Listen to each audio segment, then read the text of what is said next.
Circus here at U.S. Cellular Field tonight for Game 1 of a 10-game homestand. And yes, the Yankees are in town, but this night reporters from all over the country are here to cover the Alex Rodriguez saga. What sort of reaction will he get from the Southside faithful when he takes the field for the first time this season?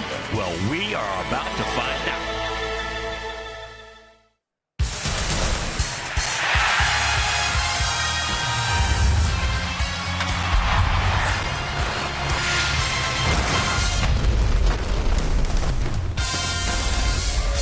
We are coming to you from the city beautiful Chicago, Illinois, where tonight Comcast Sportsnet presents White Sox baseball. As Paul Konerko, Adam Dunn, Alex Rios, and the Sox as they get set to butt heads with Robinson Cano and Joe Girardi's New York Yankees. Hi, everybody, and welcome. With Steve Stone, I'm Ken Harrell, since we get set to bring you the first of this three-game set. And the first of this 10-game homestand. We'll have 3 with these guys, 4 with Minnesota, and finish it off with 3 against the Tigers. So the Sox on a 10-game losing streak. We all know that. But, Stevie, we all knew this day would come, and it has come. It finally has, and Alex Rodriguez's sentence came down, if you can call it that. It's 211 games. However, he is probably going to appeal it, and that means that he's going to be playing. Even though the suspension starts on Thursday, he's in the lineup tonight. As you can see, 12 players also given 50-game suspensions, and highlighted by Nelson Cruz and Johnny Peralta. These two guys are in the pennant race. And Nelson Cruz, particularly important because Texas is looking for a bat. Johnny Peralta, the need was already filled in Detroit. But Adam Dunn is red hot. And he's swinging the bat as well as he's swung it in a long time. Last 7 games on the road trip, hitting close to 400, hitting the ball out of the ballpark, driving in runs, which is something that you'd like to do. And the last 6 weeks, he's been just about as hot as anybody on the ball club, almost as hot as anybody in the league. So Adam Dunn is one of those guys that just might be available. And tonight, a couple of left-handers out on that bump. Got Jose Quintana on the mound, and he's thrown unbelievably well, and Andy Pettitte. Now, the irony of Andy Pettitte is he got ahead of all of this, admitted that he did steroids, and now just about everybody has forgotten that he did it. He's 7-8 this year, the ERA a bit over 4. And boys, just a little notice to you. He's got one of the best pickoff moves in baseball, so please don't get picked off tonight. All right. First of 10 on this homestand as you take a look at Alex Rodriguez, and that's just a little bitty part of what's been going on today. So sit back, relax, and strap it down. White Sox baseball coming your way.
White Sox and the Yankees, first pitch with Hawk and Steve. Moments away, I'm Chris Bowden outside the White Sox dugout, and the only trip of the year by this club from New York always brings a certain level of excitement, but this Bronx Zoo has reached an entirely different level, as Hawk and Steve mentioned in the open. It is the return of Alex Rodriguez to New York's lineup. As they mentioned, the other 12 players suspended or disciplined today accept their respective 50-game suspensions. A-Rod, the 3-time MVP, on the other hand, coming off hip surgery, is appealing that suspension that should run through the 2014 season. Well, there was a lot. I'm not going to get into any of that today. I think Obviously disappointing with the news today, no question about it. But what we've always fought for is for the process, and I think we have that.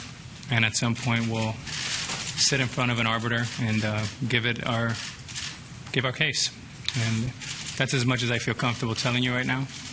I don't know what the motivation is for any of this, but I'm going to respect the process. I feel good that we have an opportunity to do that in the right platform. And we're going to follow the BA and state our case. Well, I think that that MLB and the Players Union have negotiated that there is an appeal process. So I think you let it play out. Everyone's going to have an opinion, and that's just the world that we live in. But I think you let it play out. I don't think there's any room for PEDs in baseball. I think the record should be accomplished the right way, and I think it's through hard work. I don't believe in shortcuts because I think everyone gets shortchanged when there's shortcuts. So I believe the only way to do it is through hard work.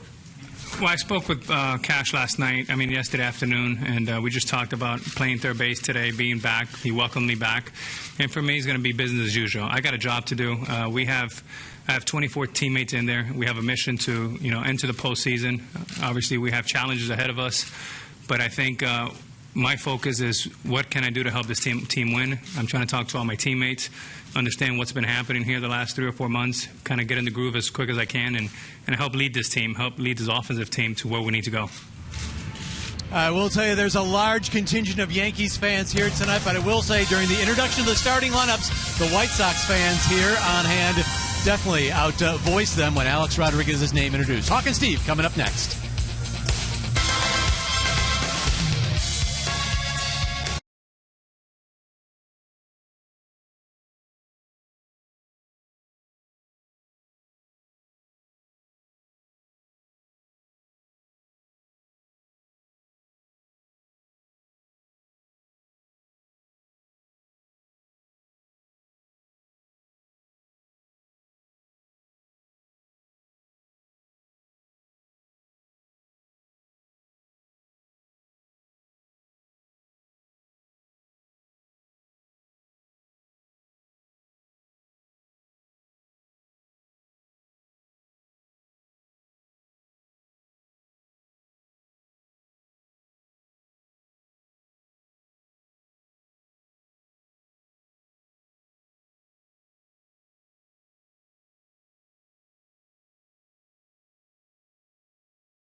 On Comcast Sportsnet is brought to you in part by your Chicago area and Northwest Indiana Lexus dealer, who invites you to test drive a Lexus today.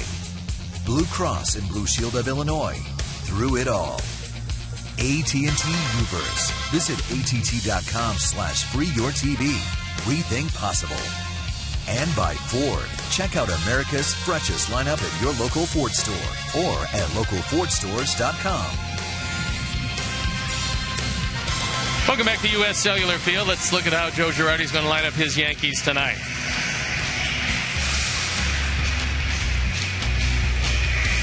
It's Gardner, Soriano, and Cano at the top with Rodriguez, Wells, and Granderson in the middle. Ichiro, Nunez, and Stewart rounded out.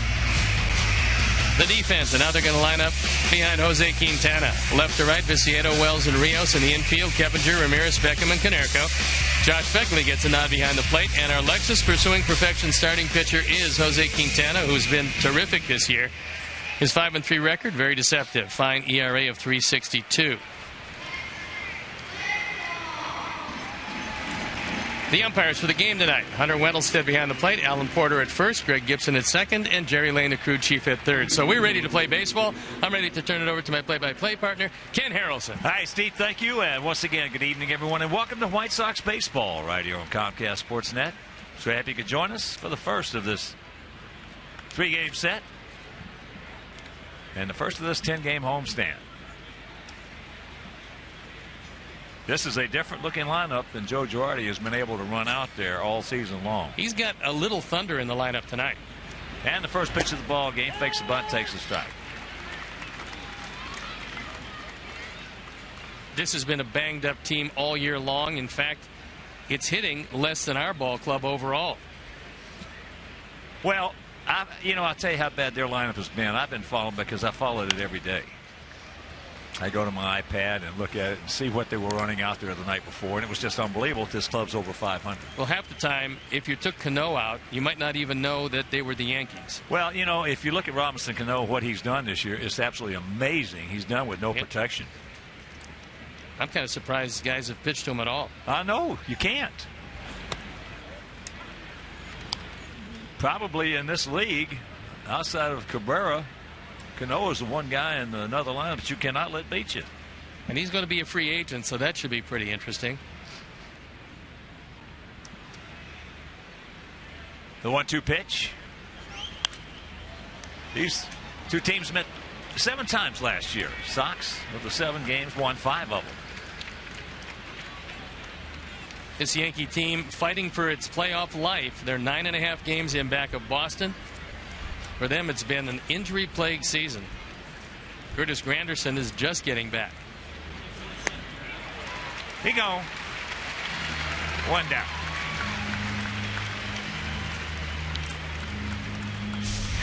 This might be the big difference for Jose, and that is the off-speed breaking ball. He would throw cutter fastball. That would be about it. Now the off-speed breaking ball, especially to left-handers, is a terrific pitch for him. So here's Soriano. Soriano was a good pickup for this ball club.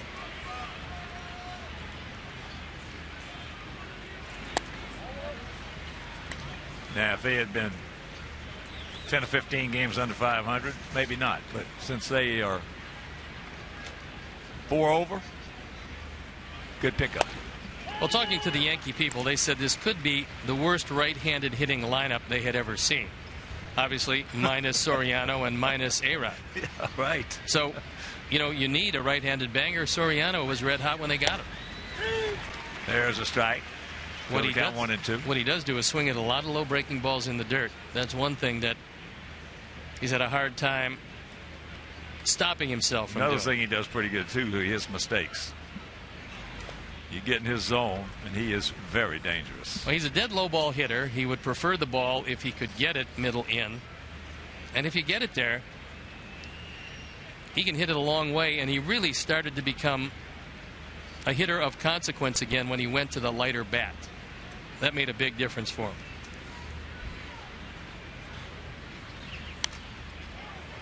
That's back. And here at the ballpark, 330 down the left field line, 335 down the right field line, 375 in the gap, send 400 straightaway center. Casper Wells shading him into left center field.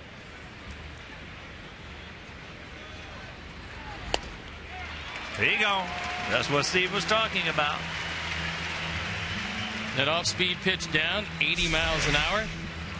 Soriano well out ahead of it. Soft breaking ball. Nestles into the glove of Fegman. That's something that Santiago said he's getting the feel for now. It's taking a little something off that slider. If Hector can do that, he's going to be that much tougher, and he's pretty tough right now.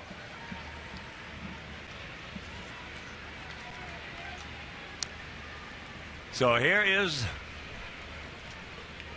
Robinson Cano. What a player. Hitting at 288, 21 homers, 70 knocked in. And that's into left field. We got him. No, he cannot make the play.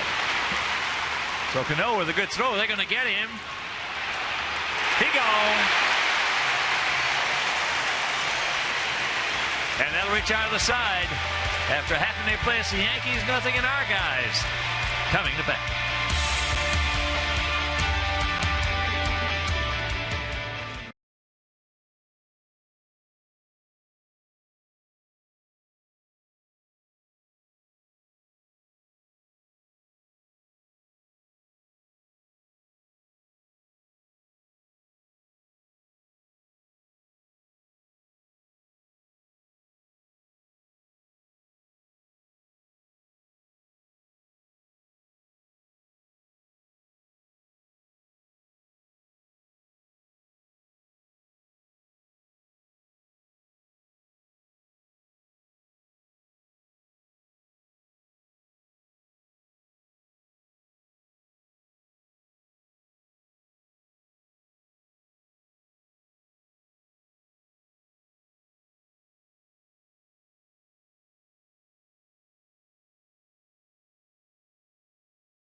Let's take a look at how Robin's going to line up our Sox tonight. Alexi Ramirez leading it off, and then it's Keppinger, Rios, Paul Konerko, who's done great against the Yankees lifetime, with Dunn, Beckham, Viciedo, Wells, and Fegley rounding it out.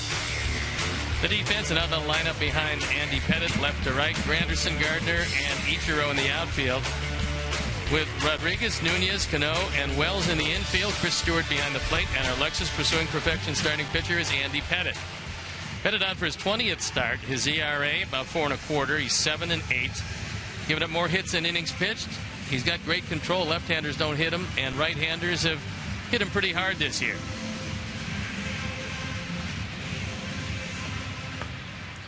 And before we show you our picks to click you at home, select yours. So here's Alexei at 277, a homer. He's driven in 27. Breaking ball misses. Sox come in hitting at 246 as a club with a 3.95 ERA.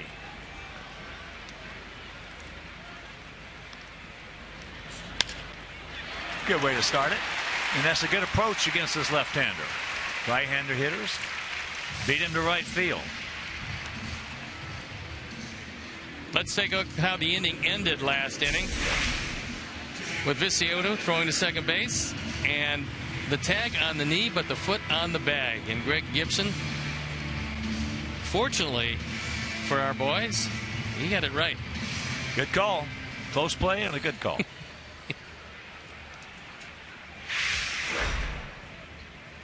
So here's Keppinger. He's 1 for 6 lifetime off the 41-year-old veteran southpaw. Here's a breaking ball strike.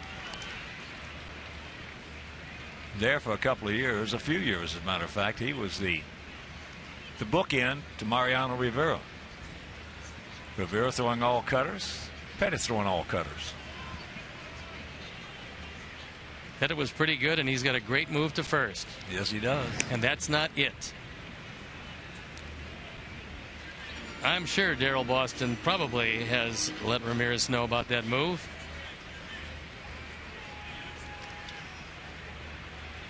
Rodriguez playing back at third.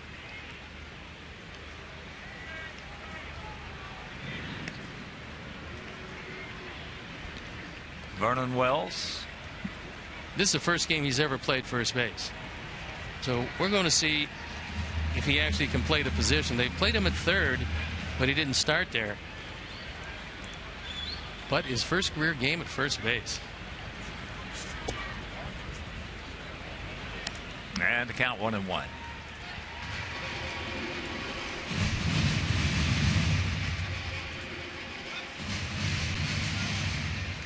Stewart's a pretty good catch it, block it, and throw it guy. So this is not a good combination to run against. Nope. Chris was with us. And that's knocked down, and everybody's safe.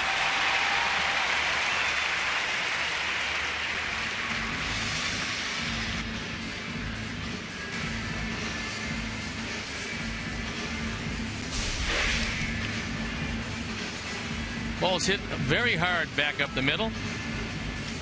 Pettit trying that slide and glide, but by the time he does get to it, there is no play. So a tremendous start here in the first inning. Well, two good approaches right there. Right field or back up the middle. He's going to stay away with everything, but if he does throw that cutter inside, his best cutter inside's a ball. And if you hit it hard, it's going to be foul. Yep. So here's Rios. 9 for 29 lifetime with a homer against Pettit.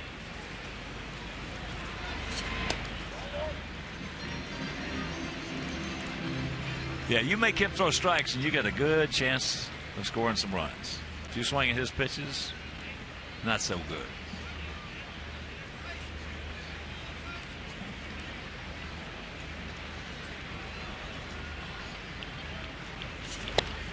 There's one.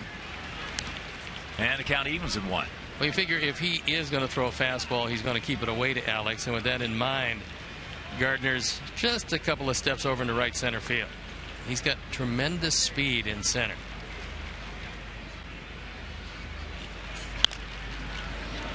Stops that one foul.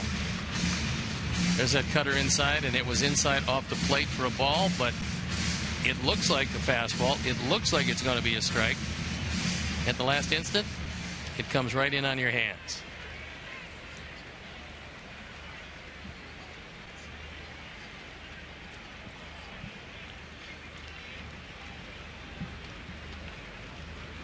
Two on, nobody out. And another chopper foul.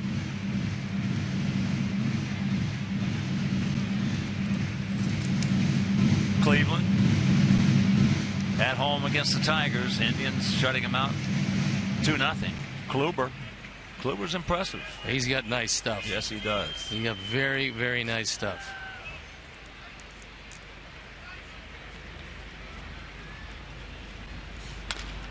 And there's a chopper, yes.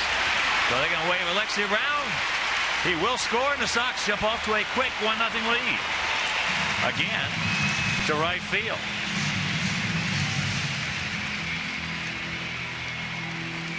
RBI number 52.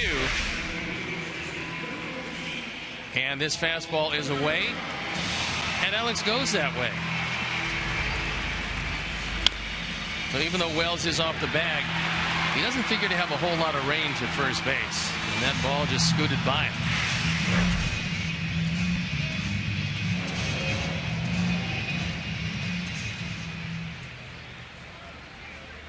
So here's Paulie at 241, 8 homers, 36 knocked in. He has faced Andy 35 times, has 13 hits, 11 of which stayed in the park. Nice take.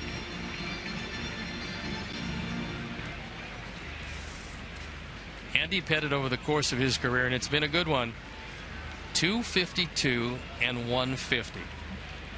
He's 102 games over 500. On the big stage. There's a breaking ball strike.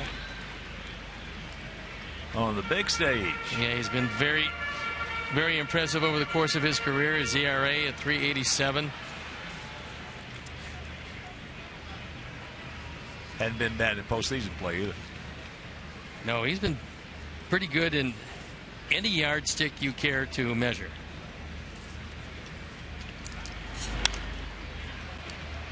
He's got most postseason wins in Major League Baseball history. 19.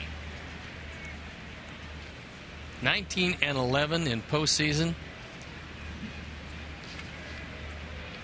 Doesn't get too much better than that. Of course, he's been with some teams that have given him the opportunity to get there. Some great pitchers never had a chance to do what he's had to do. That's right. Well, the thing I always respected about Pettitte, I don't know him, is that he always took the ball. He always took the ball. He pitched when he was hurting. He always took the ball. And there's something to be said for that. Well, if you're the manager and you know that a guy is going to go to the post for you, that's a good thing. This is Pettitte's 20th start of the year. So he's right there with a few of the younger guys on the team as far as starts are concerned. The big man, CC Sabathia, has the most starts with 23.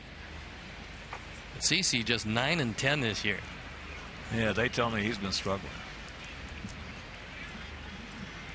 That hard slider that was so good for him, just not doing a whole lot now. Get over his head. It will. Thank you very much. Again to right field, even though it was a duck snort.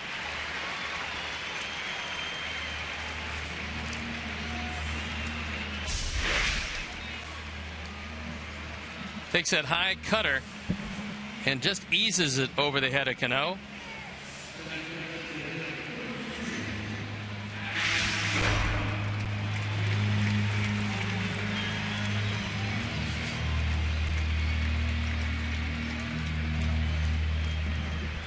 So here's Adam.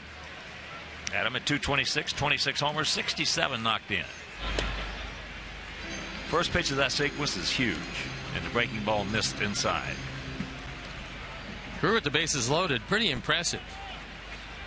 Especially for a guy that usually hit in the 240s. 291 with 12 grand slams. Boy, he hit one yesterday. If he hadn't hit that center field fence, might still be going. It was a bomb. And if you missed that game yesterday, he got every bit of this, taking it over both hedges into what looked like pine trees. They measured it 475, but that's a little short. I'd like to buy some lumber from the guy who measured it. And the count 3-0.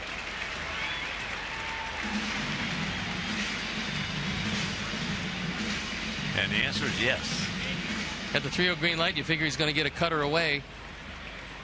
And there's a lot of room on that left side. Man leading your club in home runs by far and RBIs by far. Yes. High stretch. Ichiro back in the fifth. No, he makes the catch. He just missed it. Keppinger scores and it's 2-0.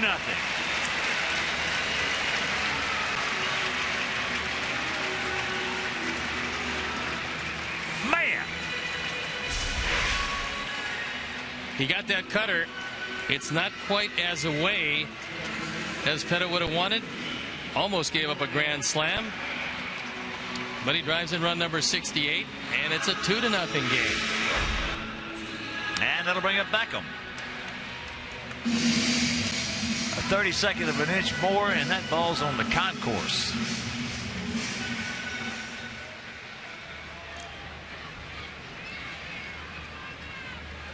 Gordon hitting at 298, a couple of homers. He's driven in 13. Takes a breaking ball strike.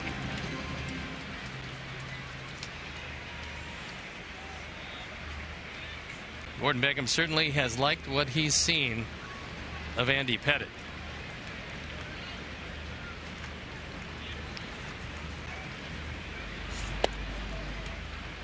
There's a good take right there.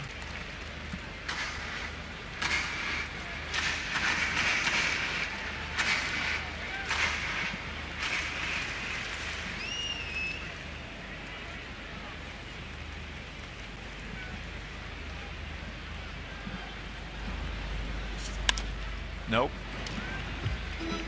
Chased a bad pitch.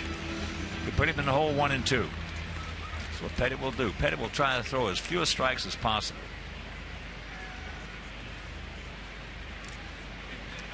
Reminds me very much of Tom Glavine in that respect. Tommy John. If you don't force him to throw a strike, he'll pitch the entire ball game without throwing a strike.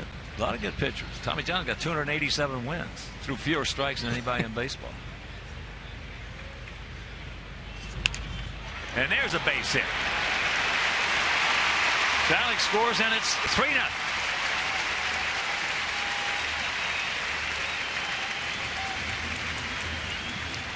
And right now, let's check out our Farmers Insurance picks to click.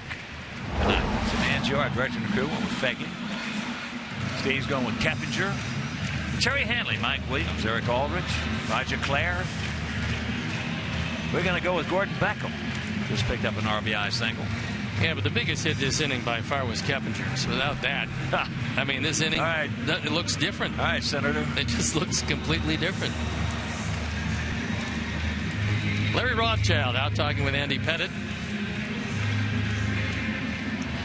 So Diaza is coming to the plate. He was not in our lineup. Nor mine.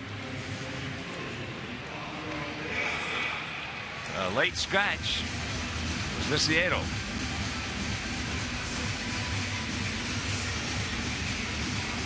Yeah, he made the throw, so maybe something happened. When he goes down to make those catches, he lands usually on the point of his shoulder, so hopefully he's okay.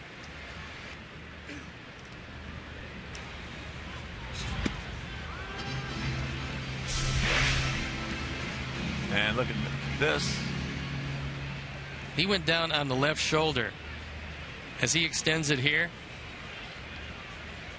I'll tell you what that could have been. That oblique right in there. you land as hard as he did right there. Could have been the shoulder or the oblique, either one. Or maybe both. As soon as we know something, we will let you know something. 0-2 the count. 2 on, 1 out, 3 in. First inning if you're just tuning in.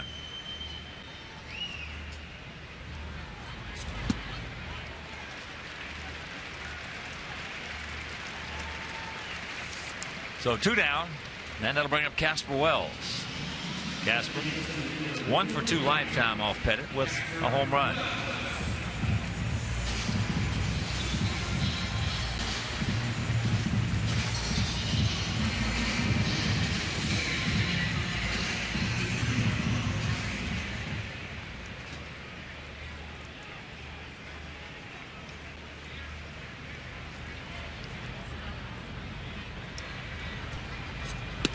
Breaking ball strike.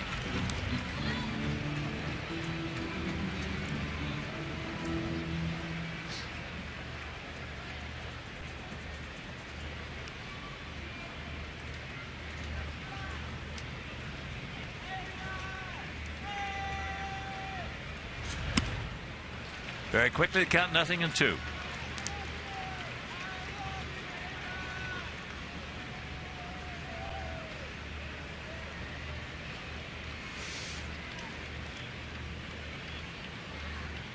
Alex Rodriguez will be leading off top of the second.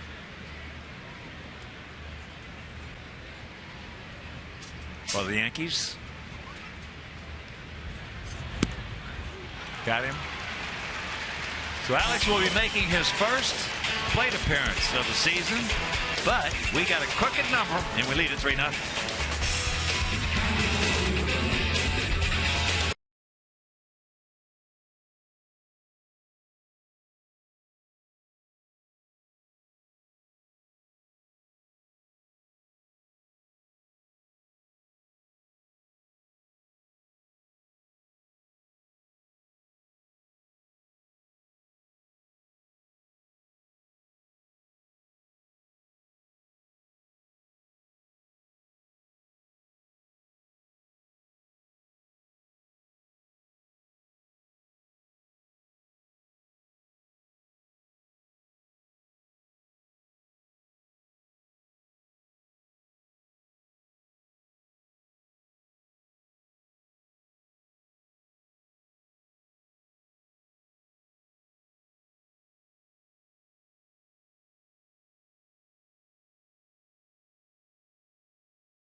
Brought to you by Miller Lite.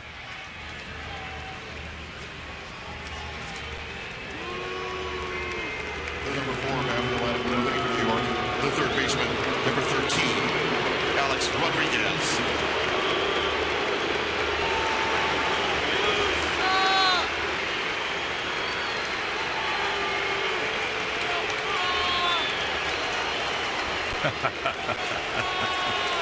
You don't think they're calling him Moose, do you? No. Oh boy, he's heard a little bit about that before. I imagine he's going to hear a whole lot more, but he's pretty much booed wherever he's gone anyway, so I don't think there's anything new to him. So last year he was a .272 hitter, 18 homers, 57 RBIs, and now from CSN Chicago.com joining us as usual is Dan Hayes. And Dan's welcome, buddy. And what about your reaction? You know, it's quite a I don't know what the word is. It's just definitely a quandary, I guess, and that's how it's kind of being dealt with in the clubhouse. Guys don't want to comment just yet because 12 suspensions were handed down today. and Alex Rodriguez is playing. And so they kind of sit back and just say, well, we don't want to talk about it just because we're not sure what we're talking about just yet. I don't blame them. I mean, they don't. And they got a baseball game to play. So, you know, I know Steve and I are tired of talking about it.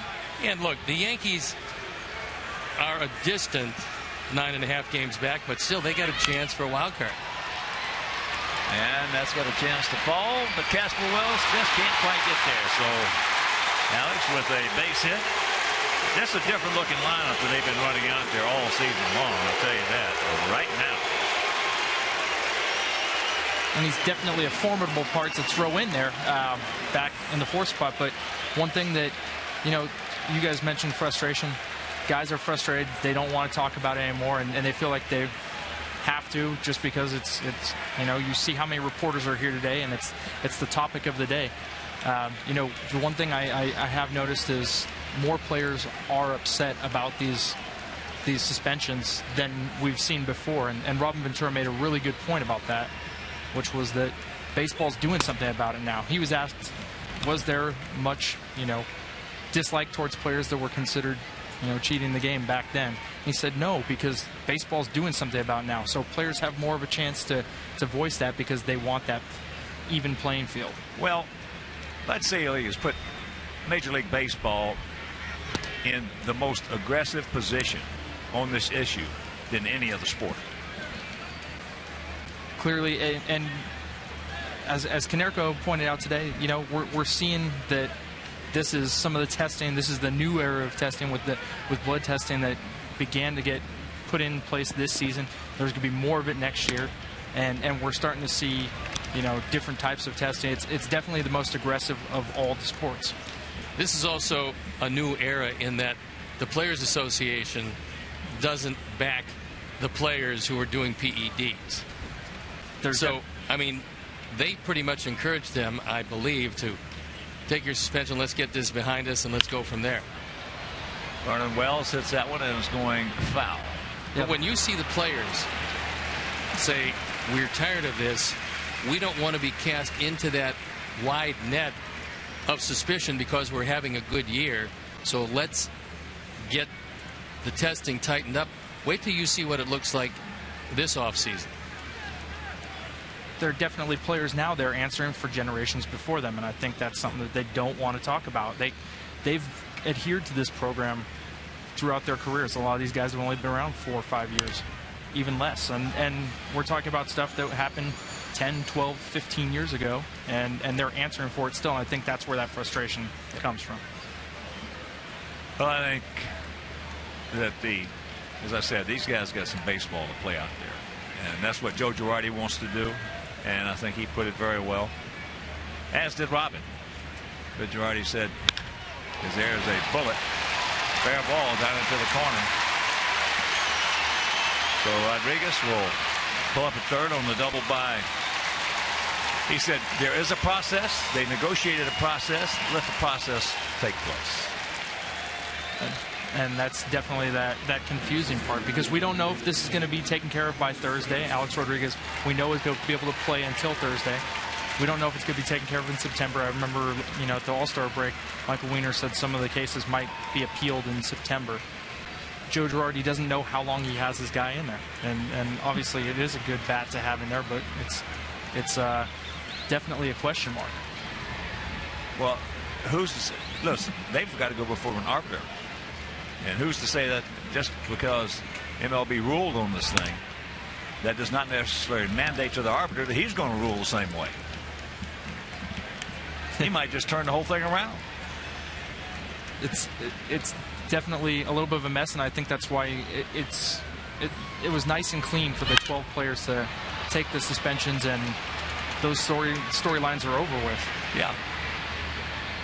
There's the pop-up by Granderson. But Steve just hit on it, too, is that if you take Nelson Cruz, this really puts, I'll tell you what, and you got to say it, John Daniels did not cover his behind like Dave Dombrowski covered his in Detroit. Some of the reports suggested, that I read today, suggested they were a little surprised that Nelson Cruz took the suspension. No, they were shocked that Nelson Cruz took the suspension because they anticipated that his name would probably be there, but they felt that he would go to the arbitrator and be able to play for a good long time through their pursuit of the postseason. Well, again, that's where Dombrowski did not take the chance. Absolutely. No, I think Dave was proactive. And so perhaps the cost that Dave Dombrowski paid, which, look, we were the beneficiary. Eviseo Garcia is a very good player. But now if he had to make that same move, it would cost him more, because teams know you have to make that move. And look, everybody knows that Texas needs a bat. That's just the way it is. They need a bat. Now they need one more than ever, so it's going to cost them a little bit more. Well, let's take them right out of the race. Could take them right out of the race. Rick Hahn was asked that very question. Just, do these decisions today, do they affect what teams might be able to do in August during the waiver period? And he said absolutely. I mean, Texas is without the guy that was first in the team in home runs and third in the American League in home runs. And that's a big part of a lineup that's already without Berkman. And, I mean, that's a big hole. Well, for them, that's like Detroit losing Cabrera. For Texas, losing Cruz. And if Detroit lost Cabrera, that puts him right back with everybody else. Ichiro, but this lineup with Rodriguez in there. And I talked with Alex before the game. He said he's not there yet, but he's getting close as far as being in shape. And you put him in that lineup, and as Steve mentioned, they're a distant 9.5 back. But CeCe has not been pitching well. Hughes has not been pitching well. If those guys come around and the attitude on the club changes, with this lineup they got in there right now, they could contend. Yeah, the extra wild card, the fifth playoff spot, definitely changes everything. More teams feel like they're in it at this point in the season. Definitely, you feel like you're alive if you're within a few games of that second spot. So you've been busy the last few days, huh? Yeah. All right, Dan Hayes from CSNChicago.com. Thanks, buddy. He is on the phone and on his Twitter and everything else, all the social media. There's a look at CC Sabathia, who's under 500, most unusual for him. This New York team, surprisingly, 5th in the league in pitching. Yeah. So they've gotten good enough pitching and good enough defense to be able to contend. Well, we've had good enough pitching to contend, but everything else, this is the one thing, is there's 2 on and 2 out right here, and a big out, Eduardo Nunez. But this is the big thing. Usually, Steve, in your experience and in my experience, when you get a club who's 40 and 69 here on August 5th, 29 under, usually you can say, okay, the manager was not doing a good job, or somebody on the coaching staff or the coaching staff was not doing a good job. You can't say that about this club. No. Robin and the coaching staff have done their jobs. Our guys just have not performed. He pitches out of it. What new? He is getting used to pitching out of big jams, and we still lead at 3-0.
basic agreement is for attempting to cover up his violations of the program by engaging in a course of conduct intended to obstruct and frustrate the Office of the Commissioner's investigation. And so that's, when people ask why everybody else gets 50 and Alex gets 211, that is a part of it. And what they feel is recurring violations through 2010, 2011, and 2012. But again, it's got to go before an arbitrator because A-Rod has shown every indication that he is going to take it through the entire process. Josh Finkley takes ball 1. 3 runs on 5 hits for our guys. No runs on 3 hits for their guys here in the bottom of the 2nd inning. Count evens at 1. Josh, first time he has ever faced Andy Pettit.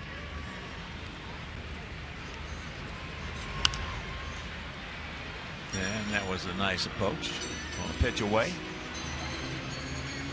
Top of the 5th in St. Louis, 2-1 Dodgers. They're facing Wainwright. That's a team that's banged up. They probably don't want to lose on the road again the rest of this year. Well, they have set a new franchise record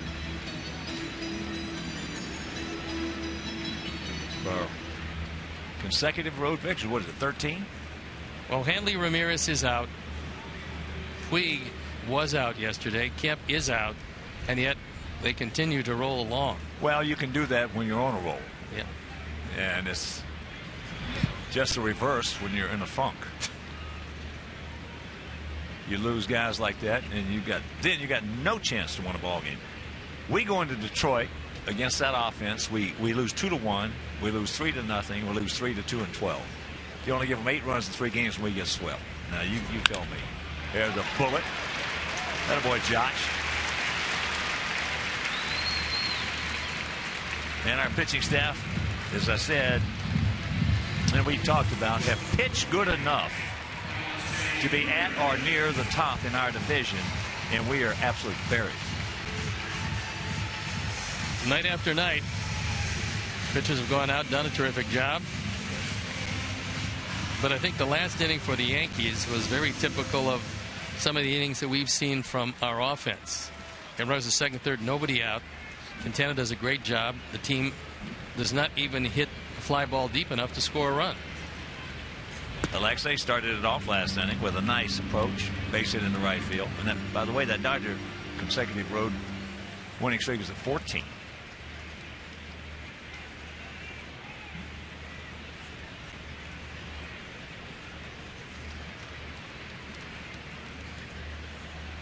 Viciato with a jam left thumb. Day to day, X-rays were negative. And we just saw Bud Selig's. Let's see A-Rod's response. He said, "I am disappointed with the penalty and intend to appeal and fight this through the process. I'm eager to get back on the field and be with my teammates in Chicago tonight. I want to thank my family, friends, and fans who have stood by my side through all of this." He had a rather long press conference before the game. I was kind of surprised at that, Huck, because I thought he would issue a statement and not take questions. But he actually did take the questions, and he took quite a few of them. Yes, he did. And I only caught part of it. And little part I saw, there were a couple of tough questions right there, which there should have been. But what impressed me was the fact he signed autographs down there for about 30 minutes.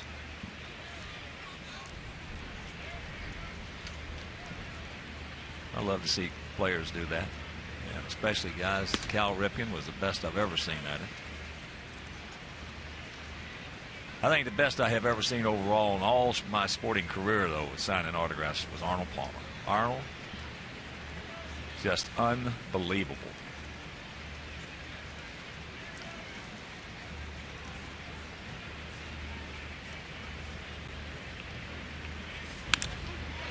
And Kempinger's going to get himself another hit. He had a little infield single. Now they're going to hold Josh at 3rd. So 1 out, Ducks on the pond.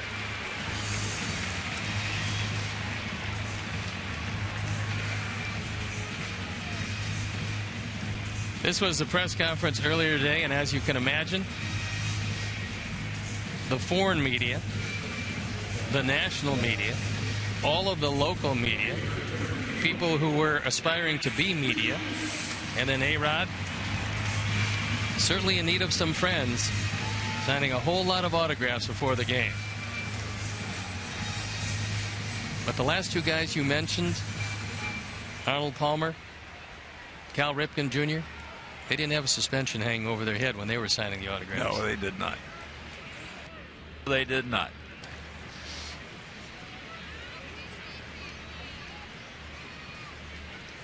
Infield in at all four positions. Outfield playing step toward right center field.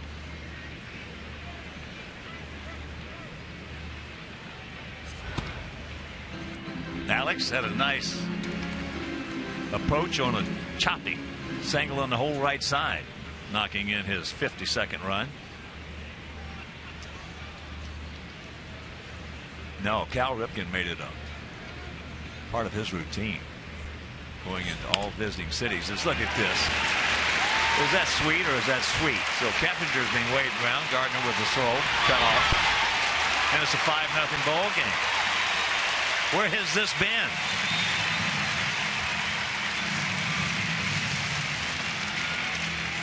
When you lose 10 in a row, occasionally you have a night where everything finds a place to land. And so far early in this one, that's exactly what's happening. A lot of our hitters have been jammed. They're not hitting the ball very hard, but they found a space for the ball to land. Some of the guys have hit the ball very hard, and they've also found spaces for the ball to land. So the offense taking it out on Andy Pettit, and they're hitting him pretty good. Well, against Pettit, what you want to try to do sometimes is jam yourself. That way you know you're not going to roll over on it and hit it to the left side.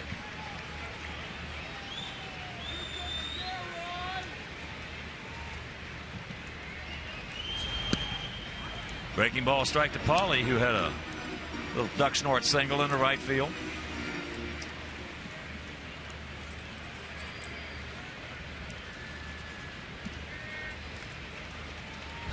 Show you how long it's been. I got to go right to my iPad and check the weather.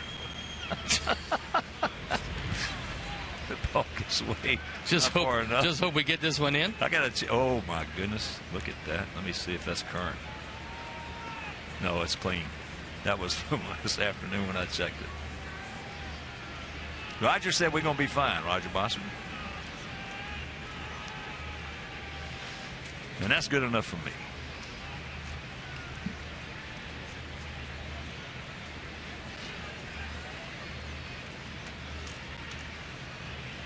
Watch out.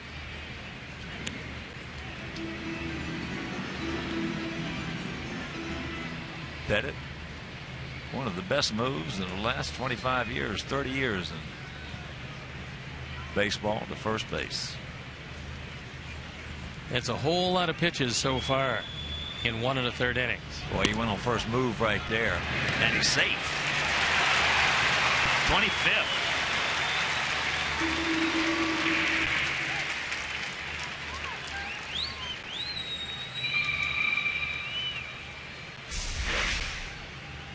He guessed right. Andy tried to go with the slide step. It's very close at second, but the foot gets in ahead of the tag. Just ahead. Gibson in perfect position to make it. Now pick him up, Pauly.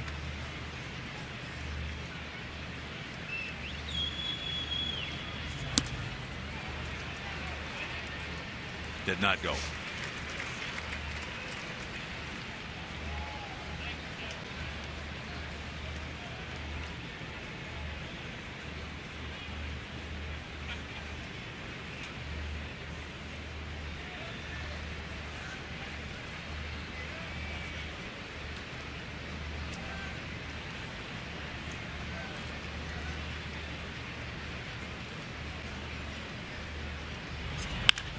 That ball hit hard but foul. And if you're just tuning in, first of 3 tomorrow, Chris Sale against Hiroki Kuroda. So make your plans to be with us here at the ballpark. Got a nice crowd on hand, especially with the weather during the day hurting the walk-up.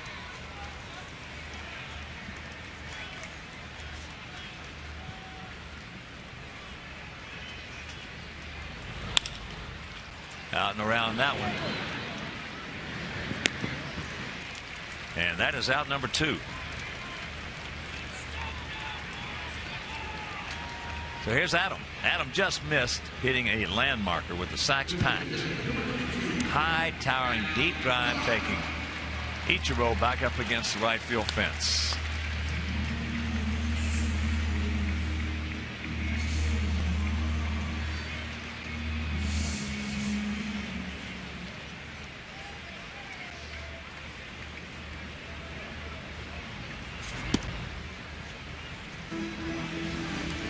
Want to know the count to Adam.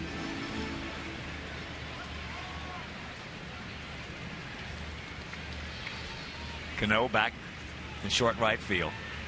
Nunez on the third base side of second. As there's one off the end of the bat. Rodriguez. Got him. Good job by Vernon Wells, playing his first game ever at first base. Kept his foot on the bag, but we pick up a pair and we lead it 5-0.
Race, get the background on what makes this sport so intense. Don't miss the behind-the-scenes story as CSN goes on board with Chicago-based Taylor Canfield and his team ranked second in the world.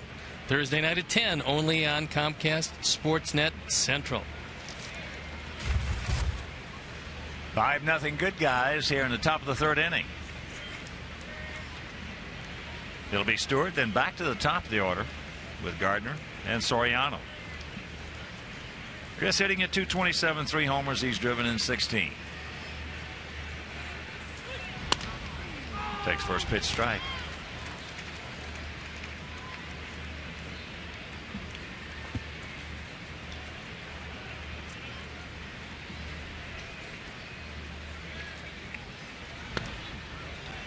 He swung at that.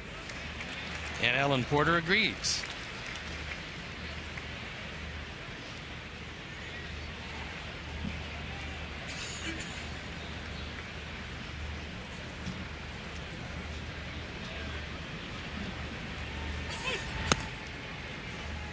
That one misses up high, and the count goes to 1-2. Quintana pitched out of a big jam last inning. A leadoff single by Rodriguez, a double by Wells, and then he shut the door on the Yankees.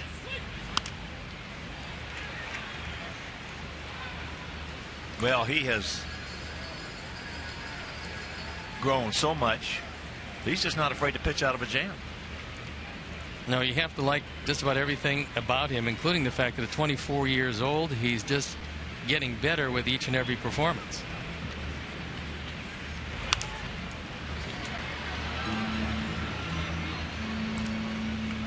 How old were you when you won the Cy Young?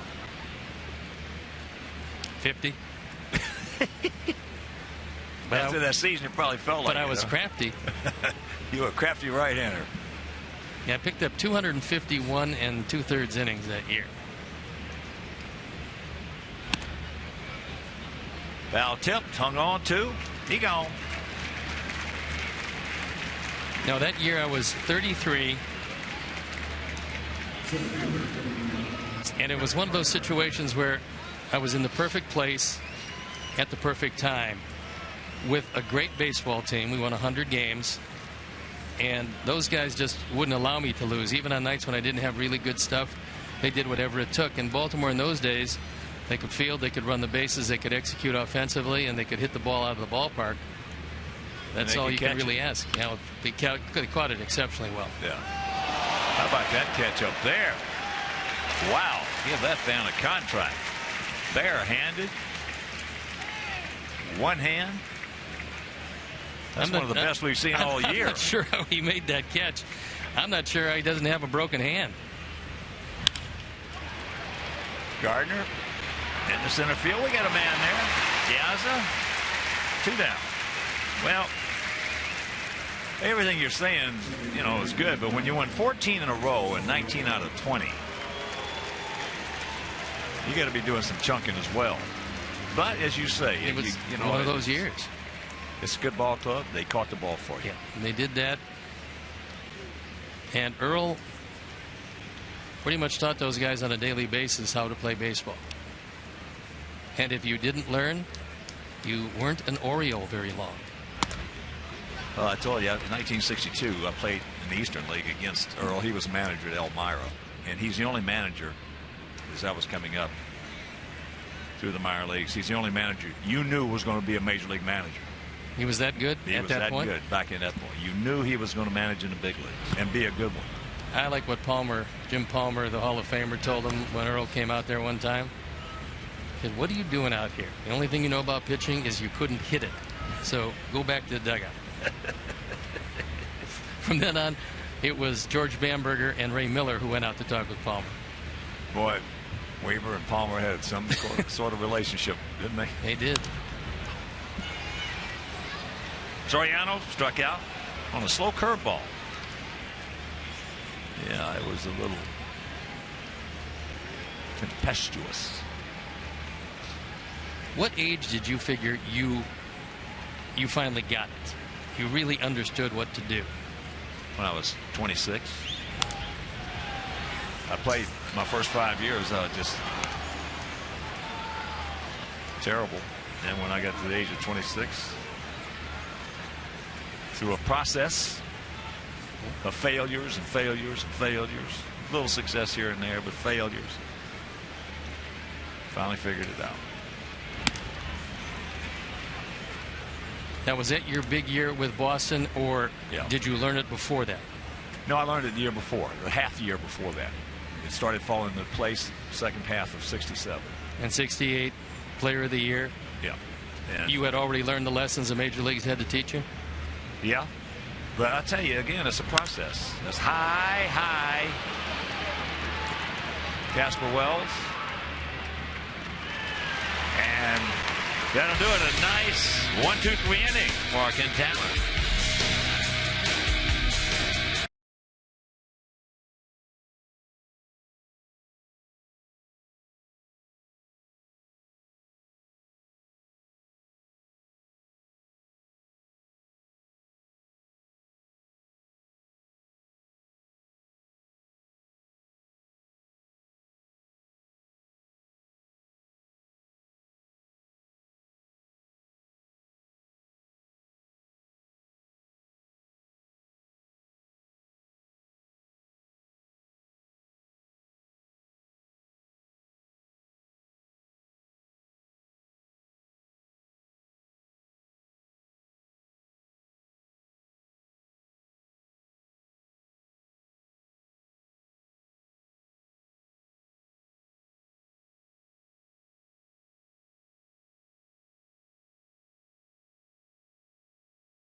is full of great matchups, promotional nights, and post-game fireworks. Lower level tickets for all remaining Monday through Saturday games start as low as $20, and Sundays start as low as only $15. So purchase your tickets today, whitesox.com or 866-SOX-GAME.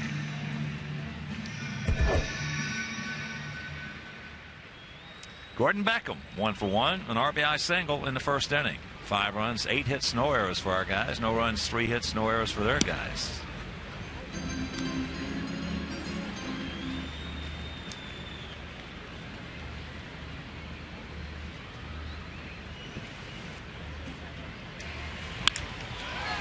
Ball hit hard, base hit.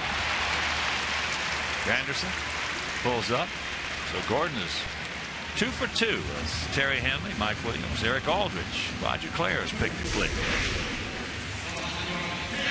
Looks like Curtis really didn't get a good read on this ball. It's a sinking line drive, but he stopped, and then he had to pull up. I think had he seen it a bit better, he probably makes that catch. But Gordon's had so many line drives caught, he deserves a couple of those. Indeed he does. As here's Diaza. Struck out his first plate appearance. He was a late entry for Viciato, who tried to make a diving catch and jammed his left thumb. Goes through it.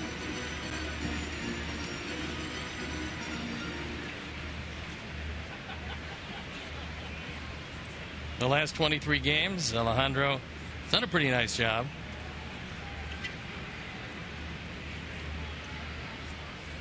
First time he's hitting down in the order, however, but this is out of necessity.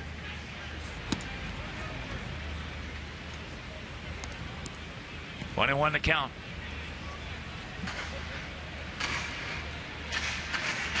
After 7 in Cleveland, still 2-0 drive over Detroit. Anibal Sanchez against Corey Kluber. A couple of good pitchers right there.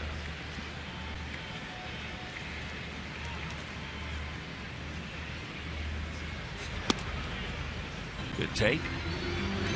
Well, we know one thing with the Tigers, losing Johnny Peralta, they're not going to lose anything defensively. Jose Iglesias is going to have more range at shortstop. They're going to gain defensively. But they will lose offensively because Peralta was having a terrific year, and he was one of the mainstays on that team.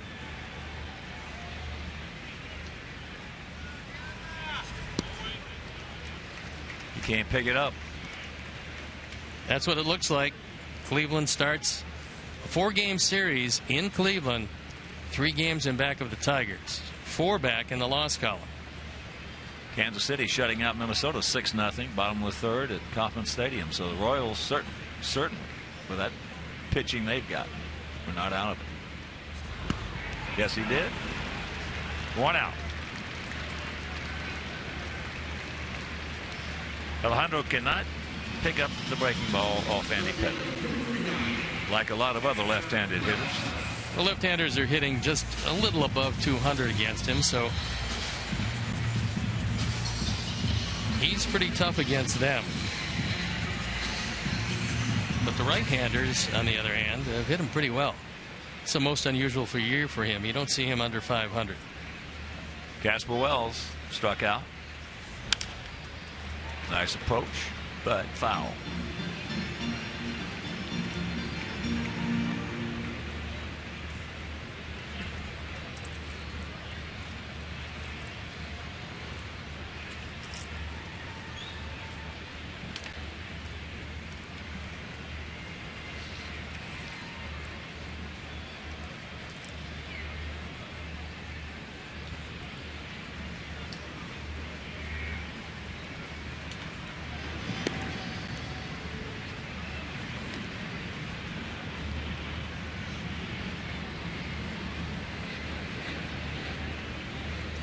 We mentioned Sale against Kuroda tomorrow. Make your plans to be with us. If you can't, that game will be over WGN. And on Wednesday, Santiago Hector against CC Sabathia. And the game right back here on Comcast Sportsnet. There's a bullet base hit by Casper.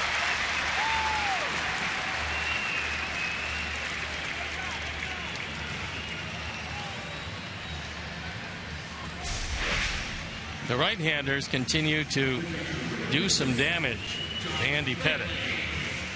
This ball's hit right on the button. No chance for Rodriguez at third. And that's 10 hits. And we're not through the third. And here's Josh. He started off last inning with a solid single to left and scored. There's just no reason that Casper Wells can't be an everyday player in the big league. Now, will he? So far, he hadn't proved he could. But if he ever gets the right switch pulled on him, gets the right approach, no reason in the world he can't play every day.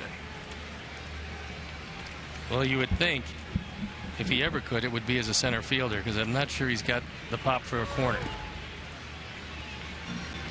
But the power is there. Very little that he can't do. Right. The power is there. He can hit it. You know, you watch him at BP, he can hit as far as most guys. But guys have a BP swing and they have a game swing. It's true. Yeah, Mark Salas doesn't throw a lot of games. Throws a lot of BP. There's a changeup. One of the few he's thrown.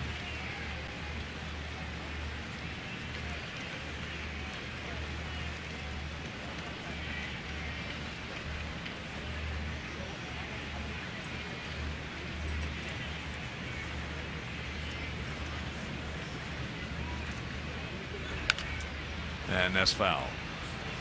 Yeah, that 6 o'clock power. I played with a guy in Kansas City, third string catcher. His name was Haywood Sullivan. Later became part owner of the Boston Red Sox. In batting practice, Sully was awesome. Could hit it as far as anybody. In the game, had trouble getting it, first of all, making contact, and then getting it to the warning track. Watch out. We had one of those, well, we used to call him the 6 o'clock Babe Ruth. Wayne Nordhagen. Oh, yeah. Yeah. But he could make some contact in the game, though. He had a slider speed bat. And in batting practice, he'd hit him on the roof consistently. Yeah. Well, was he strong? Yeah, Nordy was very strong. Good guy. 2 on, 1 out. 2 on, 2 out.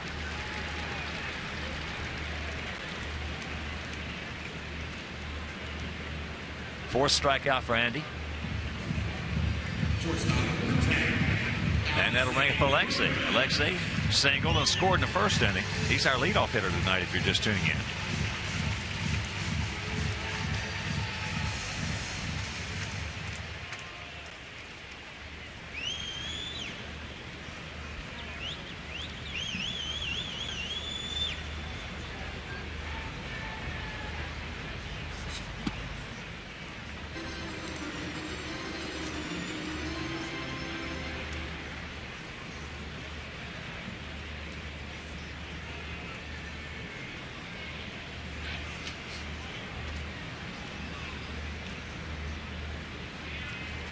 Gap out there in left center.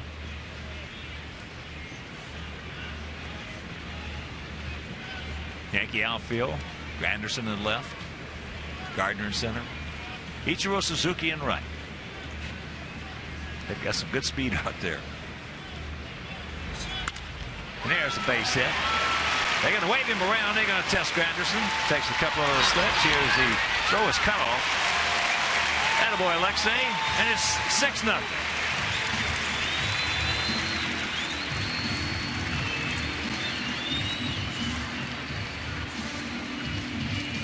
RBI number 28. Ramirez goes out and gets it. And Curtis does not have the best arm around, so Joe McEwing, every chance he gets, he's going to run on him. Probably one and a half too many steps is Larry Rothschild going out there again. Andy probably telling him, look, Lair, I don't have a whole lot tonight. Larry's probably saying, we just don't want to go to the bullpen this early, so give us what you have. Well, certainly the Yankees' mindset has to be a little different now. at least for the time being, as opposed to several weeks ago when some of those lineups they were having to put out there. Yeah.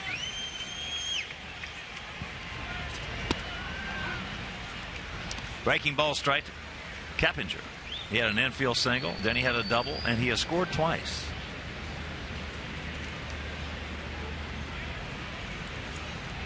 This is the second time Andy Pettit's given up 11 hits in a start this season. And the count 0-2. That being said, we're still only in the third inning. And he's knocking at the door of 70 pitches. He's at 68.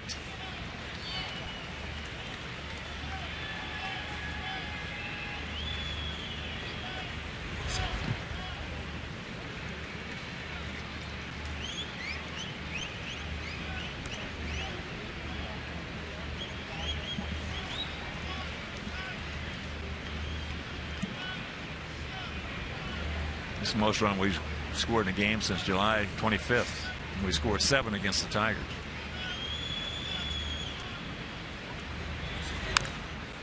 Head breaking ball chopped foul.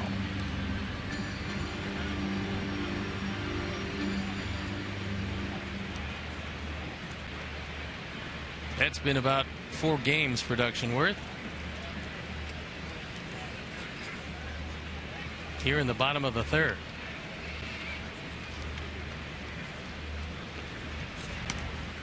Ball gets away. It's probably going to be a pass ball. Yeah, that should be a pass ball.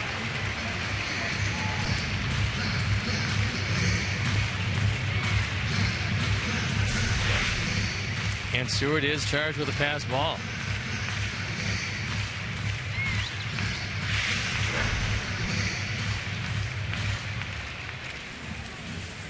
So, Ducks on the pond, 2 out, 2-2 the count. Preston Claiborne throwing in the bullpen.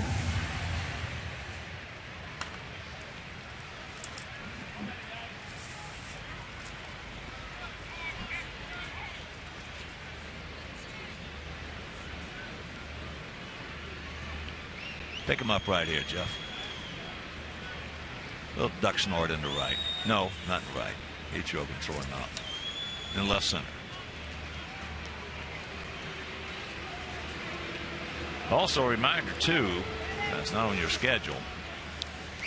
On Thursday is an off day. Then we got the Twins coming in Friday, Saturday, and Sunday. Now, Friday is going to be a day-night doubleheader. Games at 1 and 7. So mark that on your calendar.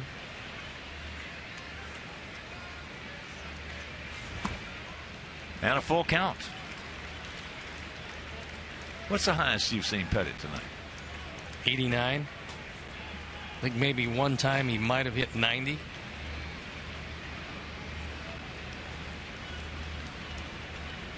But his cutter's been very flat tonight. Yeah. Cues that one.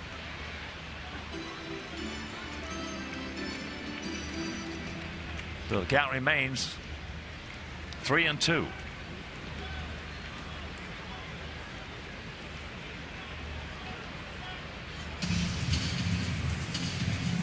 And in case you're just tuning in, getting home, first game for Alex Rodriguez, and he singled leading off the second inning. Alex told me before the game that he's getting there. He's just not quite there yet, but he's close.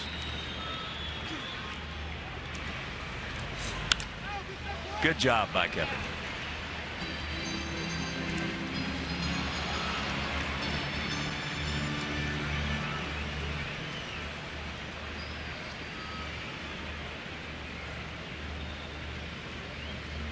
There was a media frenzy all day long here at the ballpark.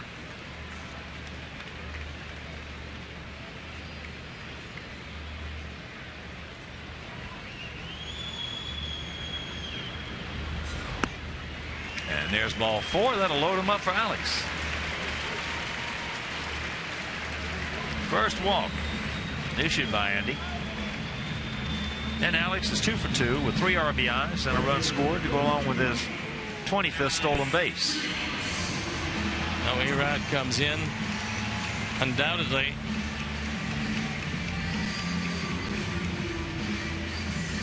Because Joe Girardi told him to kill little time, allow Claiborne to get loosened up, and apparently he is loose, because that's going to be it for Andy Pettit, who just didn't have it tonight. No, he just had a bad night. Bad night for him. So Pettit will depart. Claiborne will come in. We'll step out and be back after these messages.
Preston Claiborne. He comes into this one at 0-1. The ERA 2.21, on for the 32nd time. 36 2/3 innings. He's given up a couple of home runs, walked 8, fanned 29. He inherits the bases loaded. No margin for error. So Alex sitting on it. Didn't get it. Here's our AT&T U-verse multi-view.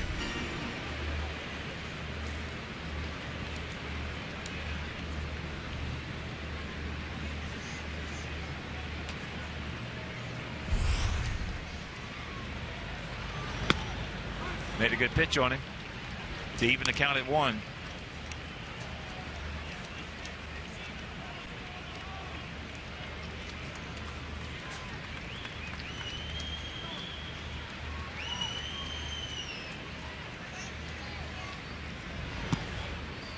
Lays off that breaking ball. Alex with those 3 RBIs now has 54. And as Steve told you earlier, Texas looking for a bat in the worst way. And he's got a catbird seat here, 3-1. And the bat they're going to have to get now, assuming they can't do it from an organization, is one that cleared waivers. And it's going to cost them more. I would think so.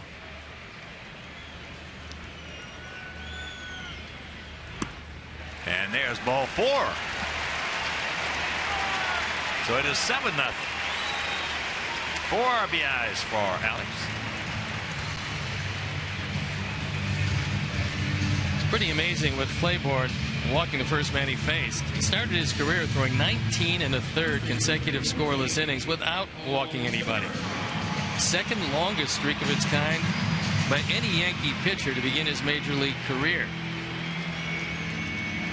The longest was back in 1910 for the Highlanders. So his control apparently was pretty good, but didn't look that good to Rios. Chops that foul.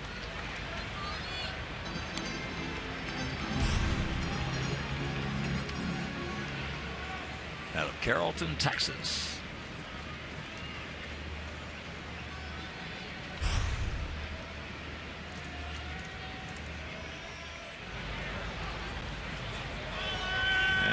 Tulane. Graduated Tulane with a degree in media arts.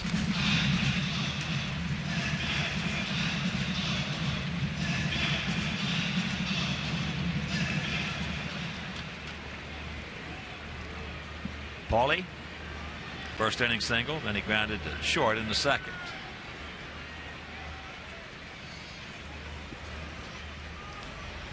Sacks packed with socks. Perfect pitch, and the count 1-2. Can't get too mad at taking this one because our Menards pitch tracks will show you it's just on the outside corner at the knees.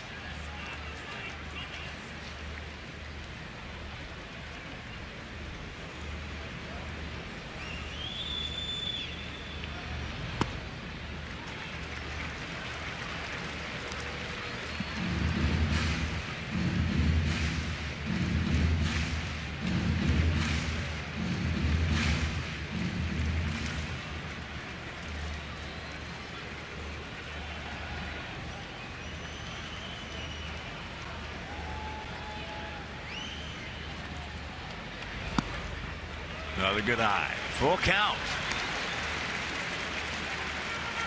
And he's seen everything that Claiborne has. Claiborne has spent this entire at bat throwing the ball, or trying to throw it, low and away to Paul.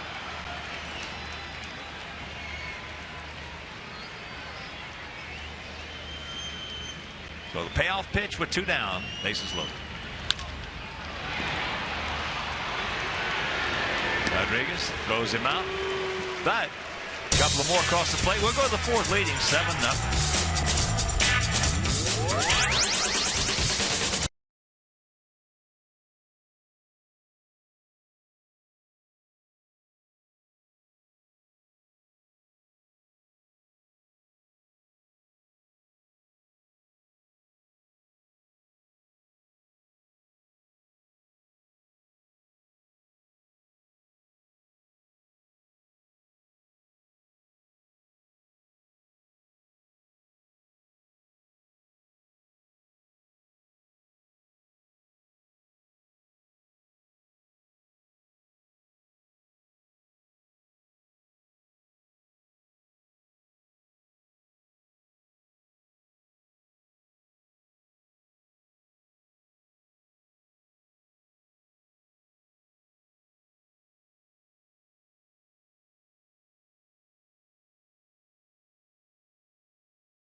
Fourth inning is brought to you by the new Cool Ranch Doritos, Locos Tacos from Taco Bell. Live Mas. We have completed 3. And if you're just tuning in, we scored 3 in the first, 2 in the second, 2 in the third, lead at 7-0. So here in the 4th, it'll be Cano, Alex Rodriguez, and Vernon Wells. Cano singled into left field and tried to stretch it into a double. Viciedo threw him out. Good call by Greg Gibson. That's second. Those numbers right there on a club where he virtually had 0 protection all season long. That's amazing. Pretty hard to believe indeed.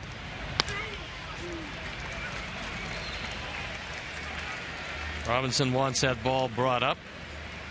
But Hunter Wendelstedt knew that it had probably mid-knee. This is a good crew. Yep. This is a good crew here. It's one of the better ones.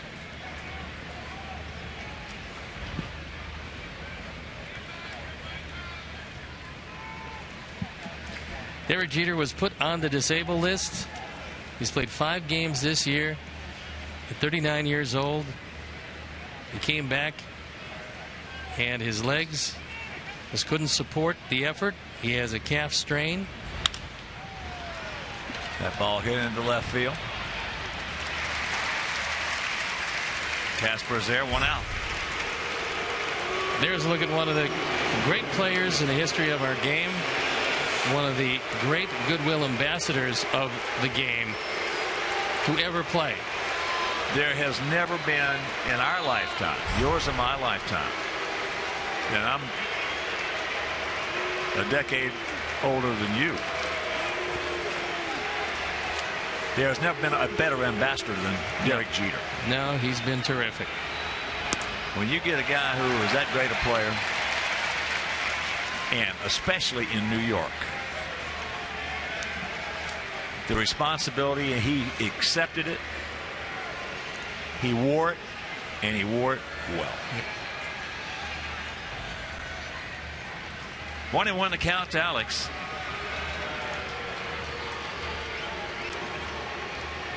Yes, so Derek Jeter, George Brett, Al Kalines, guys like that, boy, they are irreplaceable in this game.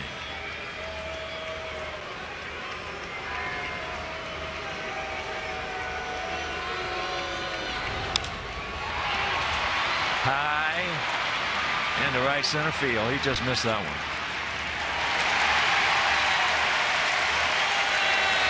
So 2 down.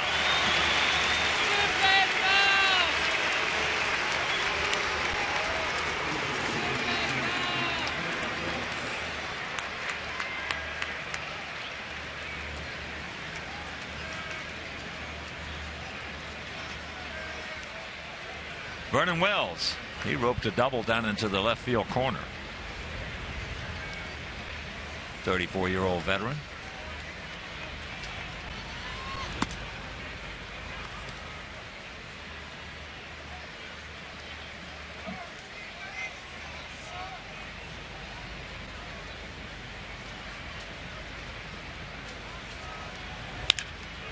And there's another bullet in the left field. Wells will get it back in.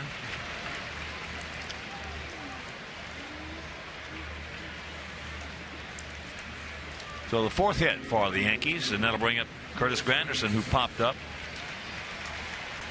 to Diaz in center field.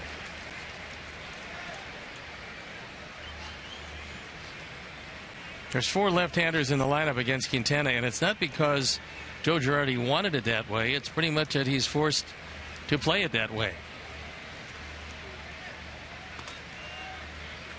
Takes first pitch strike.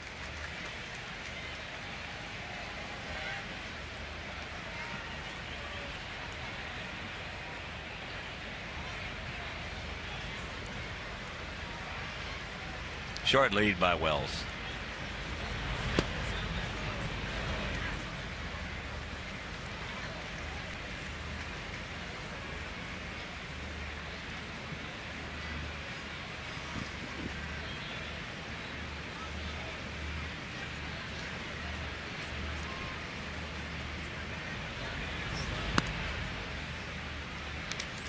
And the count 2-1. After 8 in Cleveland, still 2-0 Tribe. Joe Smith is now in relief of Kluber.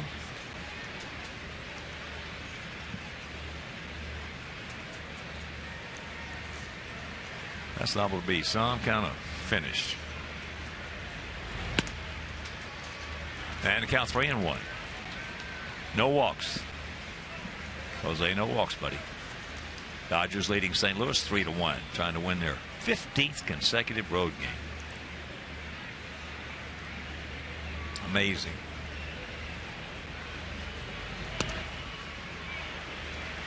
He did not go. So the first walk issued. And you can bring your family to the ballpark for our all-new Family Sundays presented by the University of Chicago Medicine Comer Children's Hospital. Tickets start as low as $5 and parking is just $10. Former players from the 83 team will be in attendance, and activities for kids include pregame player autographs and a postgame run around the bases, weather permitting. Now the Sox and Comer Children's Hospital teaming up to promote a healthy lifestyle and combat childhood obesity. So WhiteSox.com or 866-SOX-GAME. Ichiro popped up to Alexei. And he's going to ground out to Alexei.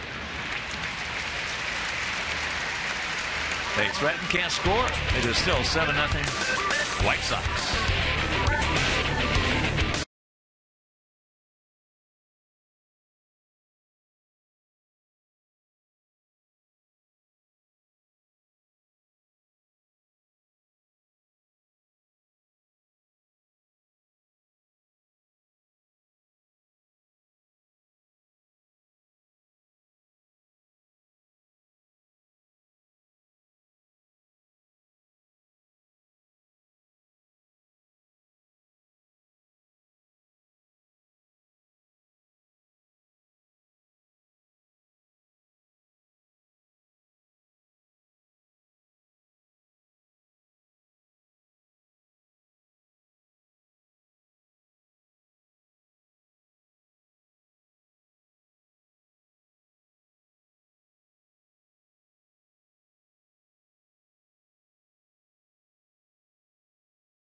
One of my favorite players, Evan Longoria. Today is a sad day for Major League Baseball. The fans of this great game and all players who may have been negatively affected by others' selfishness. Ultimately, although the day will be a day of infamy for MLB, it is a tremendous step in the right direction for the game we love.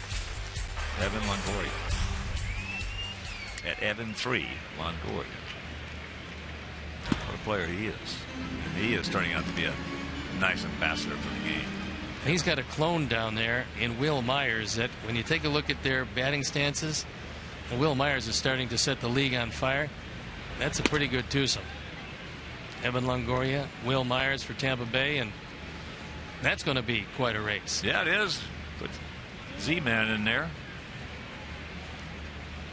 Zobrist. Yeah, but Myers might just like that offense up. He's starting to do it. He's been pretty impressive.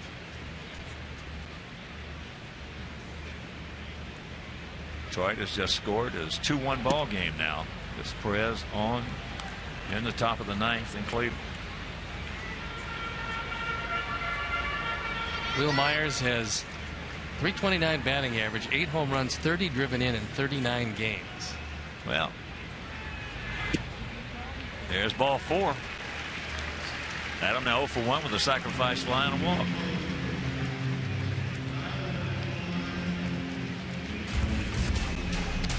This is what Bud Selig had to say on today's discipline issued to players.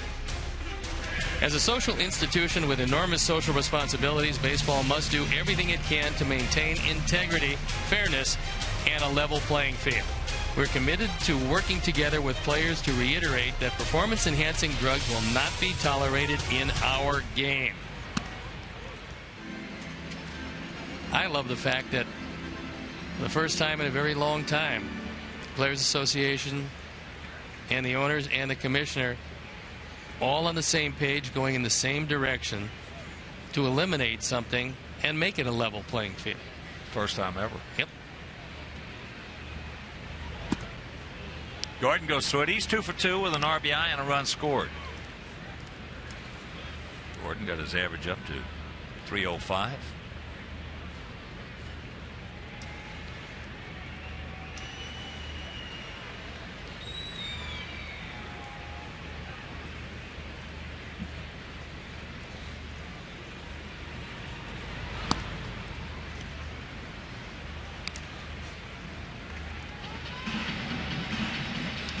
this day, people don't understand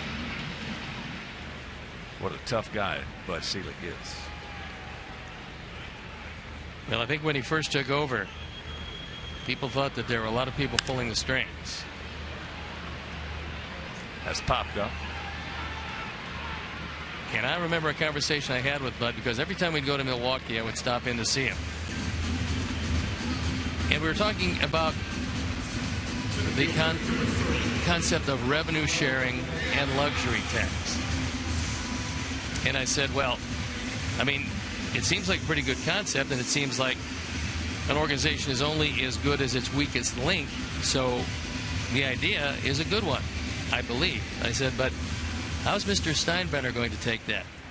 And Bud said to me, I don't care. I've got the votes. Here's DeAnza. He is glad to see Andy Pettit out of there. He's 0 for 2 for 2 strikeouts. Well, as I said, people to this day just don't understand how tough he is. Well, also, there's been one thing, and this is from the beginning, and you and I have both known Bud for a long time. His love of the game of baseball has come through with every decision he's made. And has he made them all right? Of course not. Nobody can do that. But it's always come from a great place. And the great place was making this wonderful game that all of us have enjoyed. And not only people involved like media like us, but players that we were and fans on a daily basis, making this game the best it can possibly be made. He is glad to see that right-hander out there. Well, baseball's only had 9 commissioners. And when I came into baseball professionally, Will Harridge was the commissioner. He was the third one. I thought Mountain Landis was there when you came in. No, huh? That was an emphatic no. That means no. That was an emphatic no. Okay. But, no, you had Kennesaw Mountain Landis, you had A.B. Happy Chandler, you had Will Harridge, and you had General William Eckert, and you had Boyd Kuhn, and you had Peter Ueberroth, and you had Bart Giamatti. I would have liked to have seen. Me too. A little more of Bart Giamatti, because I got a chance to meet him on a few occasions. He was a brilliant man, also with a great love of the game. Well, unfortunately, was taken too soon. His love of the game was equal to any of those guys. And then you had Fay Vincent, and of course, Bud Selig. Well, that's what you call getting sawed off right there. So that is out number 2. But you know, I had a long conversation with Mr. Giamatti, who was a big Red Sox fan. He was impressive. He was yes, really he impressive. was. So here's Fegley. Josh is 1 for 2 with a single and a run scored. But Bud has been, of the 7 commissioners that I've been through, without question, the best. Without question. One guy who really did a good job, was under the radar a little bit, and went through some turbulent, tough times in his tenure as commissioner, was Boyd Kuhn. And of course, then you had Ueberroth to come in, and he was more of a marketing type commissioner, and did a good job in he was a great businessman, and at the time, probably baseball needed someone like Peter Ueberroth. And that ball gets away.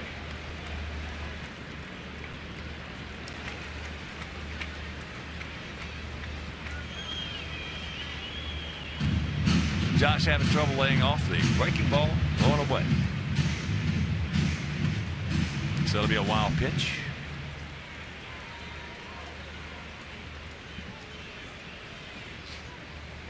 Well, if hitters ever stopped completely laying off the breaking ball low and away, there would be no pitchers making a living. Be awful tough, wouldn't it? It would be really tough. Because to get guys out in the strike zone, you have to have overwhelming stuff. Most of the guys are gotten out of the strike zone.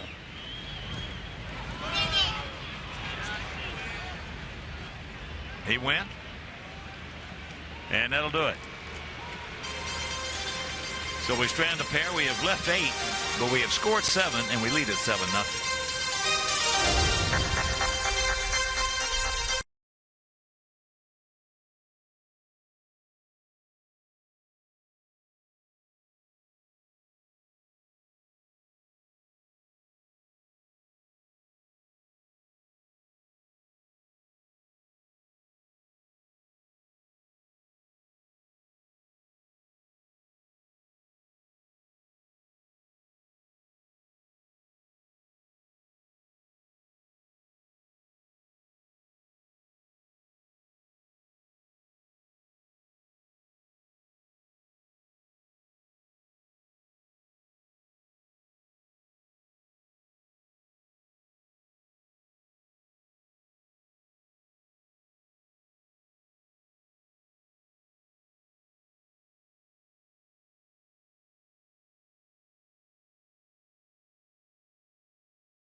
Gauge, stats, tweets with Sox in game live only at csnchicago.com. Brought to you by Comcast Business Class.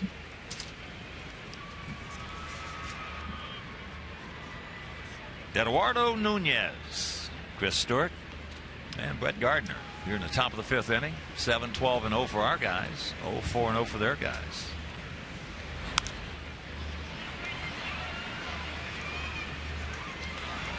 When Jose Quintana looks up at that board, I think he probably wonders where that game is, because it hasn't been anything that he's pitched in. This is a man with 7 straight no decisions at one point. Very rarely gets any runs to work with, but has a bunch of them here tonight. And all you have to do when you have this kind of largesse is get the ball over the plate. And that ball's going foul. Is it? Is it? Yes, it is. Just foul. Well, Jose's got more no decisions than anybody in Major League Baseball. It's really amazing. 14 no decisions in one season. Wow. Yeah. He's just getting better and better and better. You remember the gem he threw in New York? I mean, he showed unbelievable composure. We thought then he had a chance to be, a pretty decent pitcher. But I didn't think he'd make the strides as quickly as he's made them from last year's pitcher to this year's pitcher.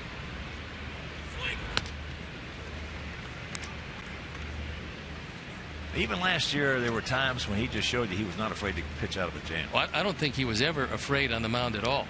And that's like a hitter. Young hitters. The guys who can get you your... That's right, Addy.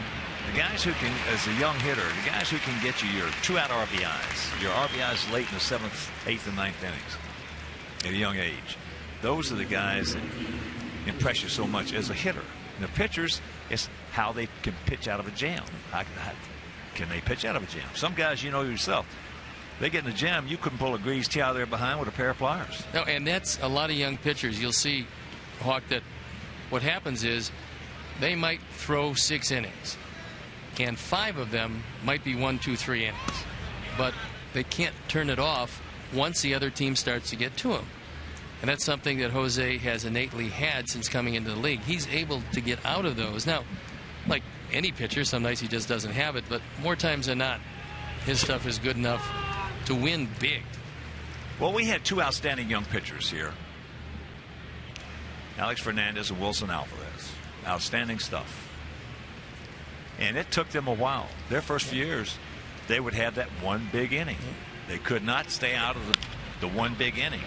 Nice play right there. Good recognition. Makes his own pop. So 2 down. And then when they did, that's when they became real good pitchers. Yeah, you're right. You're so right. Young pitchers have trouble staying away from that big inning. Most of them.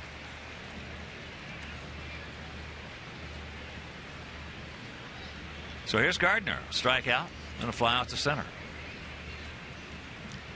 Alex Avila just hit a big bomb for Detroit. They now lead it 4-2.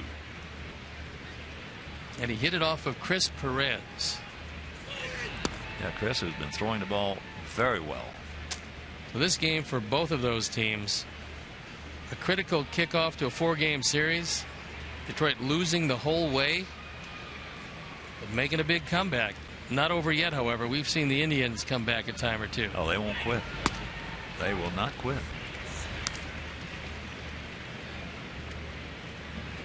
Kansas City won't quit.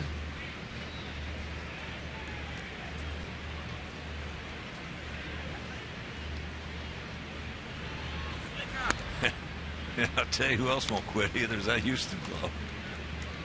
They don't have it's amazing. The talent, but they sure have the heart. Seems like every game they're in a tough and tight game for a good portion of the game. Tonight, for instance, they're leading 1-0 at the end of 5 innings, and they're playing Boston at home.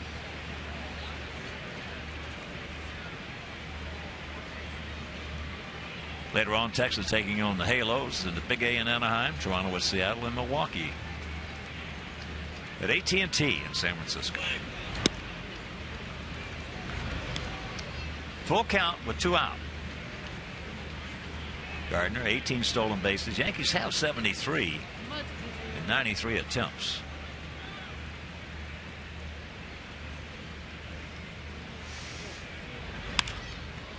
And that's going to be a souvenir.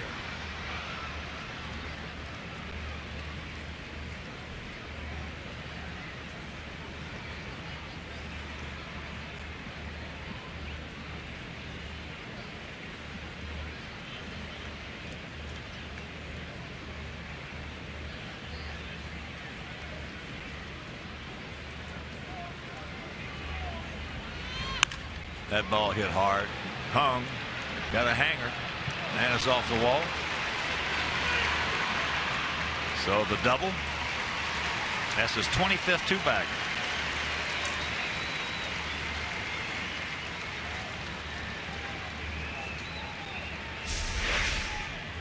This one played nicely off the wall. A high hanging curveball. That's one thing he's got to get away from, though. And Coop will get him away from it. 3-2 get me over breaking balls. Yeah, they don't work. No, they don't work very well.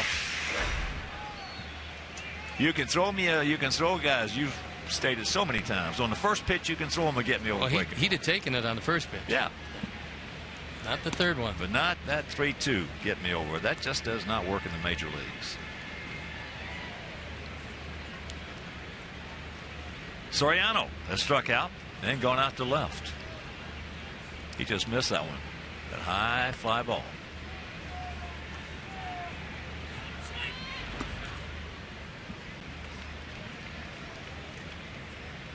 Nice stop by Josh Fegley as he moves to his right.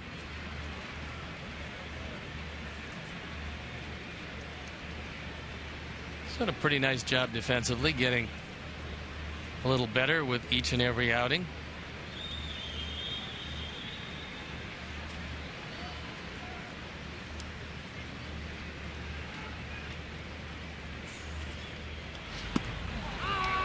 And there's the strike. 2-1. Well, at least as we talked about earlier, if you just joining us, at least this Yankee lineup they're putting out here tonight is dangerous. They have had lineups out there this year, with the exception of Cano, that had no chance. Nope, they've got a few guys back and healthy.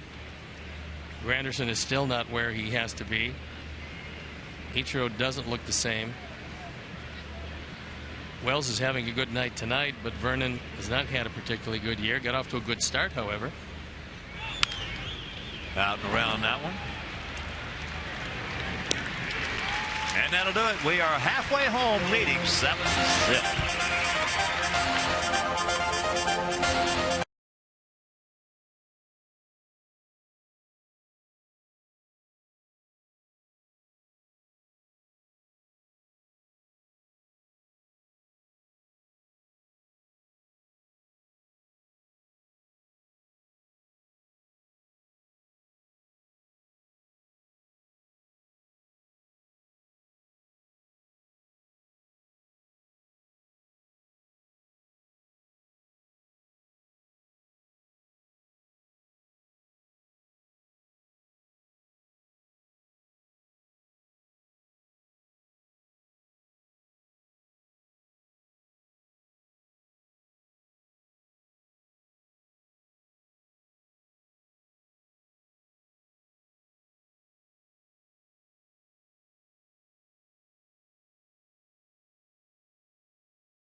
We head into the bottom of the fifth inning. We've got a new pitcher. Sean Kelly comes into the game out for the 40th time. ERA a little above 3.5. He's 3-1. 59 strikeouts in 40 1/3. The league's not hitting him very well, and even 200. That shows pretty good stuff.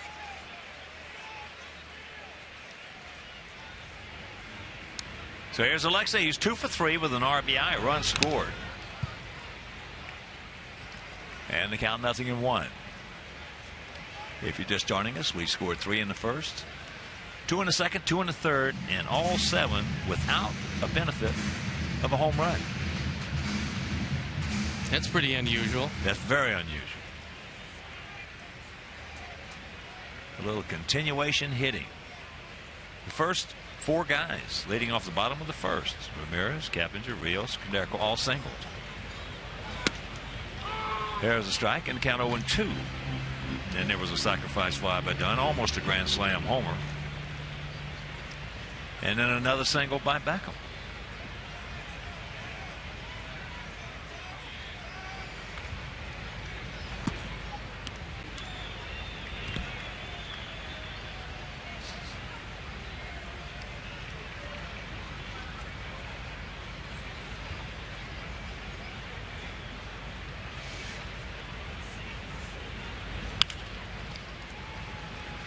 Made a pitch.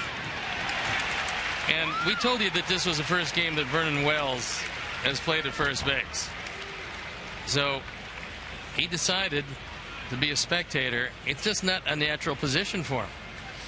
I mean, he spent a great deal of time in the league, none of it at first base.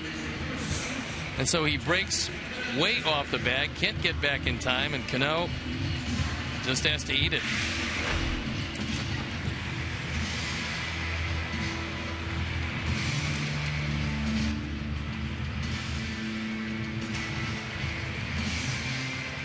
Well, Alexei will take it. But in reality, that's one of the things now. He's forgot to hold him on, so he'll come. Well, I mean, you know. Hey, look, his first game. Man never played it. No. He's watched a lot of first basemen. He stood next to a lot of first basemen. That was after a base hit, however.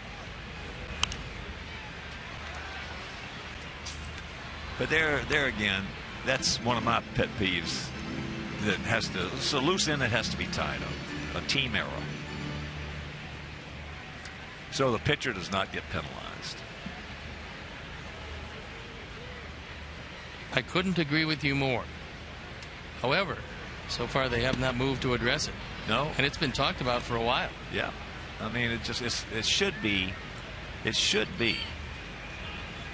implemented.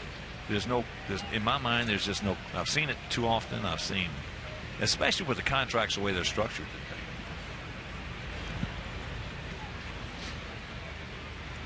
Where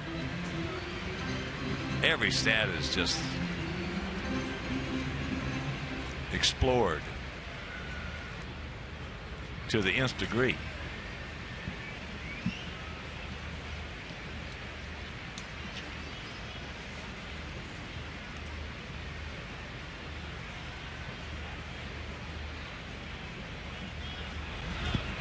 But on the other side of that page, in order to do that, they would really have to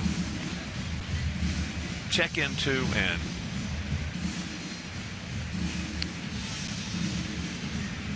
have more of a deciding factor on official scores as to who they are. You got some guys that there's a nice play by Cano. Can he make it? Look at the throw there. Wow, that's a beautiful play by Robinson Cano. So 1 out.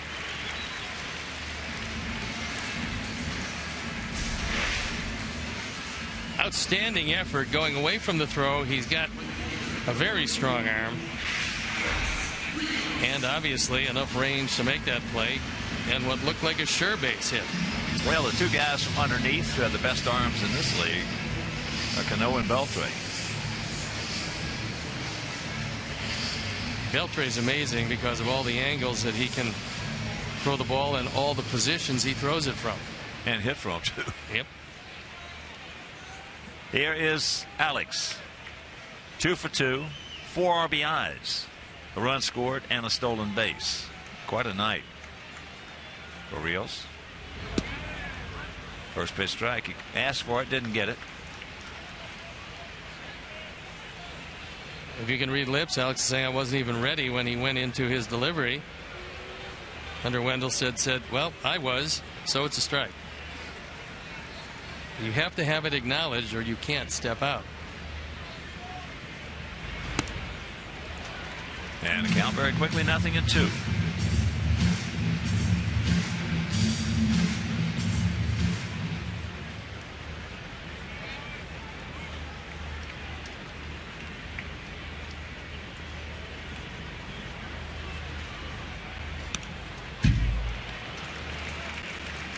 High fastball gets by Chris.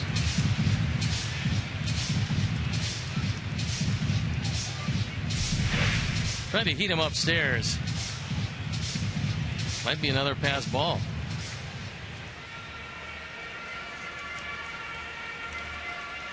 They're calling a wild pitch. But Chris will tell you he should have caught it. Yep. So now the infield in. Line shot. That's a hang wolfing for Rios.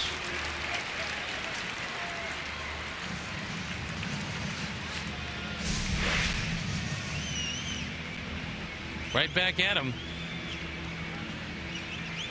And Ramirez right back to the bag at third. So here's Paulie. Paulie 1 for 3.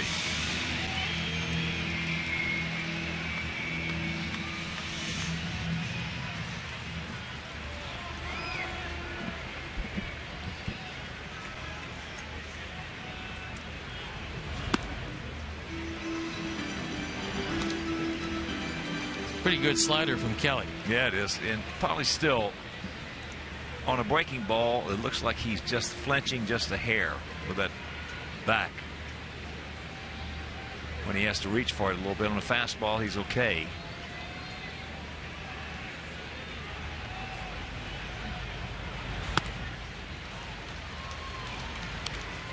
He just doesn't have his presence at the plate. Now, funny thing about it was last week he was swinging the bat real good. Yep. Unfortunately, coming up empty because he was hitting line drives right at somebody.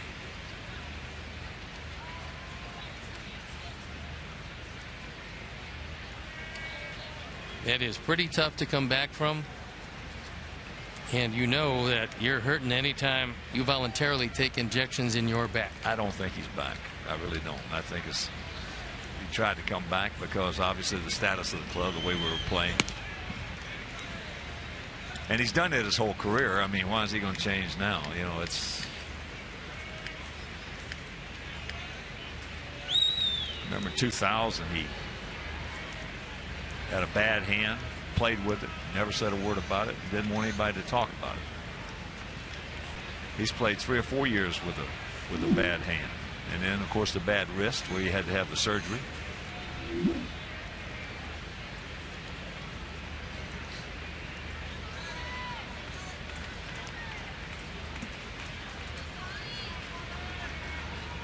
The 1-2. Done on deck. 7-13-0 for us, 0-5-0 for the Yankees. First of a 3-game set, first of a 10-game homestand. 3 with these guys, 4 with Minnesota, and 3 with Detroit.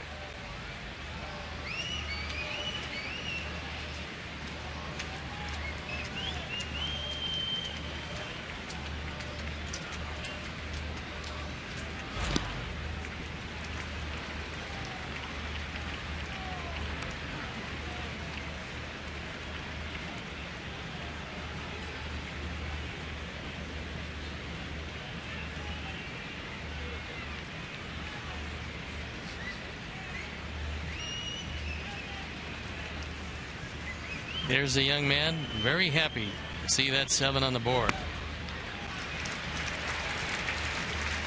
There's a working man's at bat right there.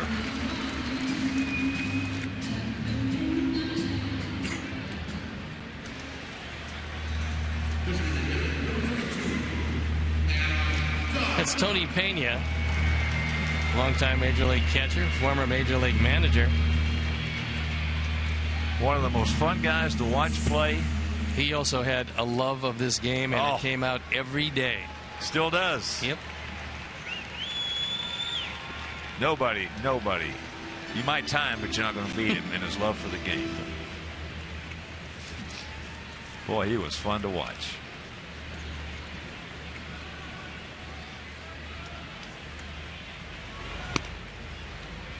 Used to I love to watch him. Have somebody out there on the mound and say, come on. Wouldn't even give him a sign. Come on, throw what you want to throw. And he'd catch with that extended leg. That's 2 pretty good catchers talking it over. Tony Pena, Joe Girardi. There's 3 men who manage in the major leagues in this coaching staff. And you're looking at all of them. Larry Rothschild, Tony Pena, and, of course, Joe Girardi. 3-1 the count. Adam 0 for 1 with a sacrifice fly and a walk. 2 out, runners at the corners.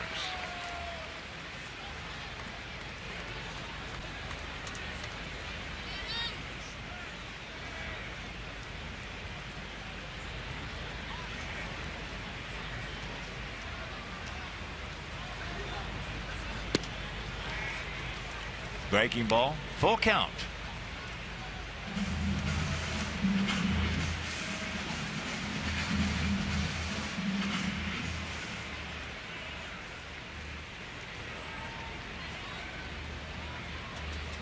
They got the shift on.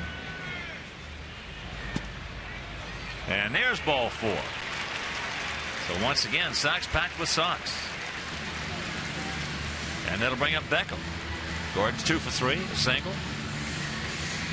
Drove in a run, single, and he scored a run.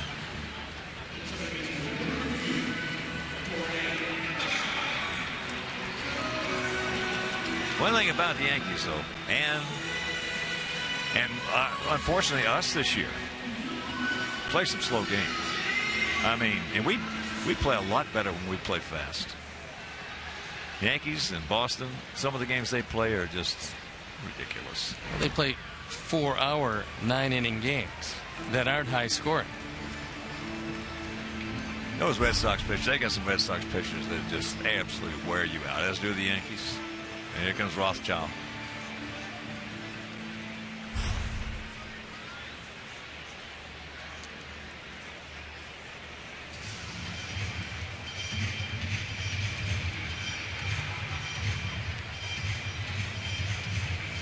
Trust your stuff, son. He's going to tell him, trust your stuff. Kelly, a little tentative out there.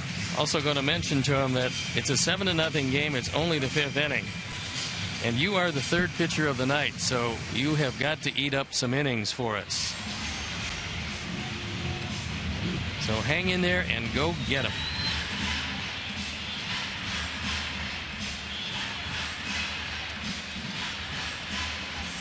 I got a guy personally released in the minor leagues. I was on the front end of 5 games the first half of the season that ended up in the 20s against us at Fresno.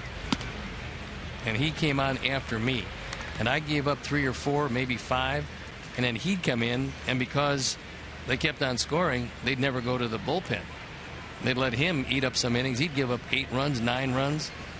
By the end of May, he was gone because of me. Joe wanted to count. If I'd pitched better, he might still be playing.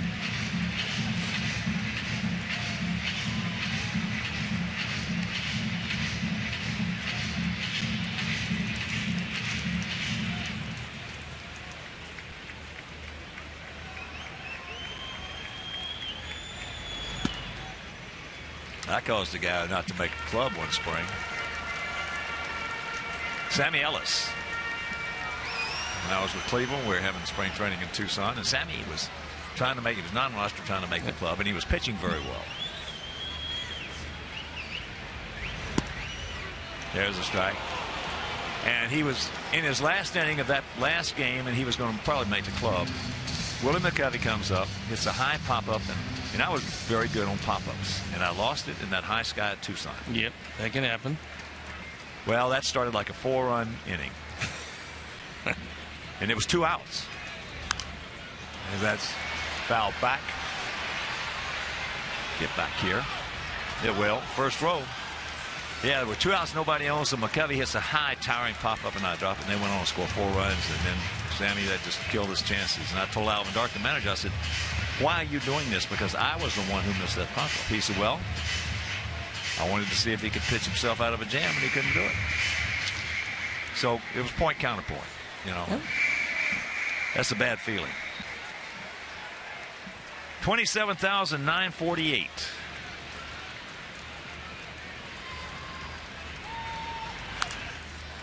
And another foul ball back.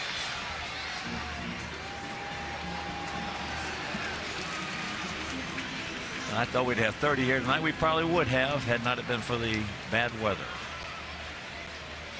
The threat of rain all day. Unfortunately, we don't get to count the media, or there'd probably be 31. A whole bunch. And there's a high fly to the wrong man. So Ichiro makes the catch. We strand 3. We have stranded 11 in this game, and we lead at 7-0.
And visit grinds.com today. We're already into the 6th inning. Cano, Alex Rodriguez, Vernon Wells. Cano has a base hit and a line out to left field. Takes first pitch strike. Tremendous approach to the pitch. Robinson has.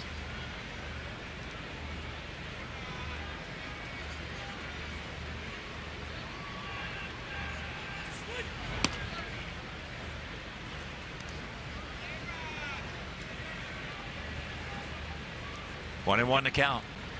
7-13-0 for our guys. 0-5-0 for the Yankees.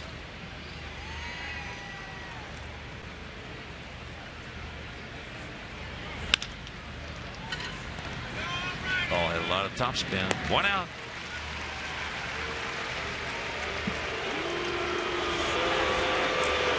And Sox fans, on Friday, August 23rd, be sure to stay for an Elvis-themed post-game fireworks display presented by St. Xavier University. St. Xavier University, success with purpose. www.sxu.edu.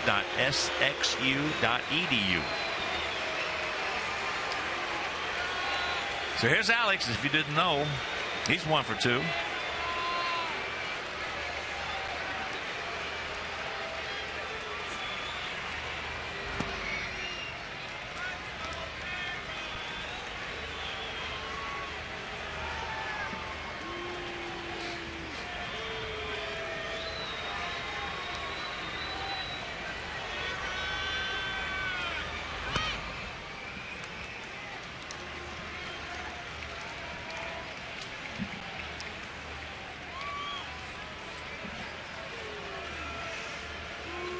Year-old veteran.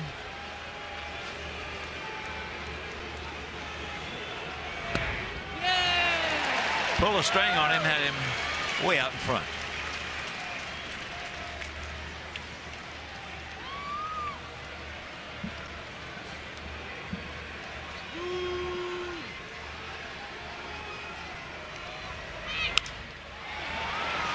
Gets jammed, muscles it out there to the track. 2 down.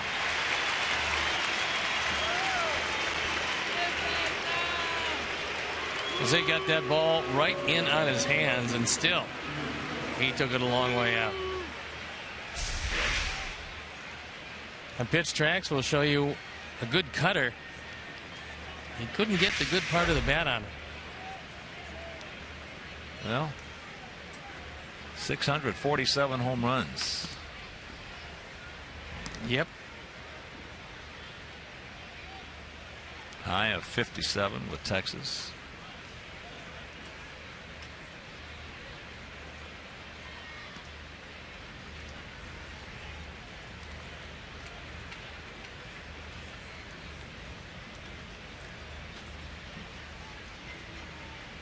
I remember having a conversation with Lou Piniella when he was managing Seattle. Alex was a young guy.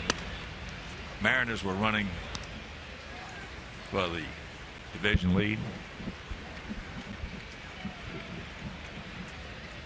We were having dinner after the game on Seattle at Metropolitan Grill.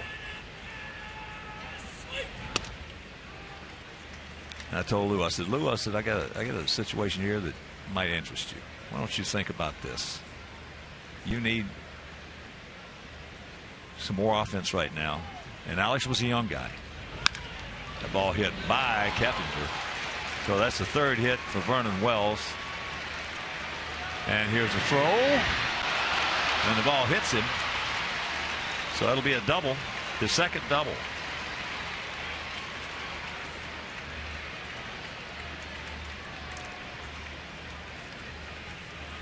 So Wells he's the 2nd, 2 out. He's hit the ball well. No, he's killed it all 3 times. Your proposal to Lou?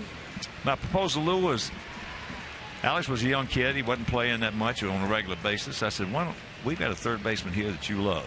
His name was Robin Ventura. I said, why don't you trade Rodriguez to us for Robin, and that way you got your offense covered and your 3rd base. He said, let me think about that. Well, about 3 seconds later, he comes back with, he said, if I make that deal, he said, they will absolutely hang me. He was right about that. Yeah. I was trying to get Alex over here.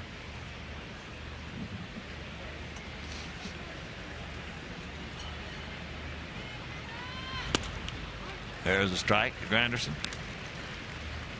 He's popped up the center and walked. Lou had some ball clubs over there. You win 116 games. That's pretty amazing. And how can you do it with that travel schedule they got? I have no idea. They never have an off day. They travel on their off days.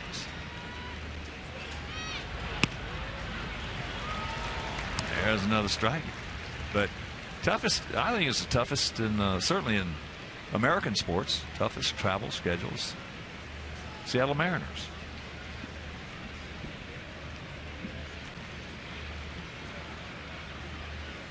Two out and a 1-2 pitch. That was actually the reason Lou left there. He just said, I got tired of the travel. Well, this year they played, like with one off day, something like 37 games from the beginning of the season with one off day, and they had 8 home games in May.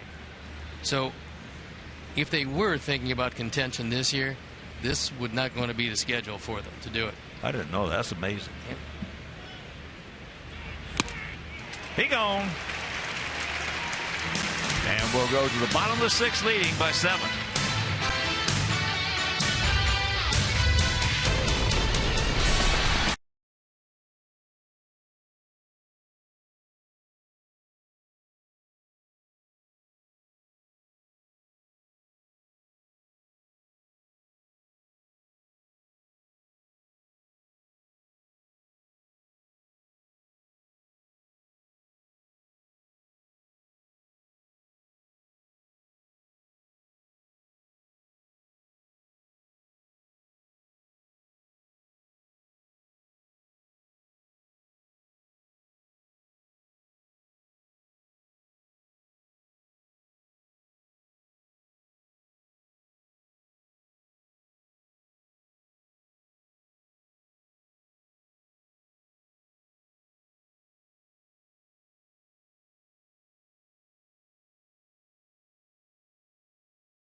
With the U.S. Bank Flex Perks Travel Rewards Visa Signature Card. Apply today at any U.S. Bank branch.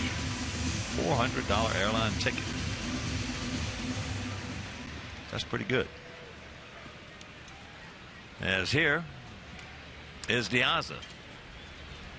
He's 1 for 3 with a sharp single in the hole right side.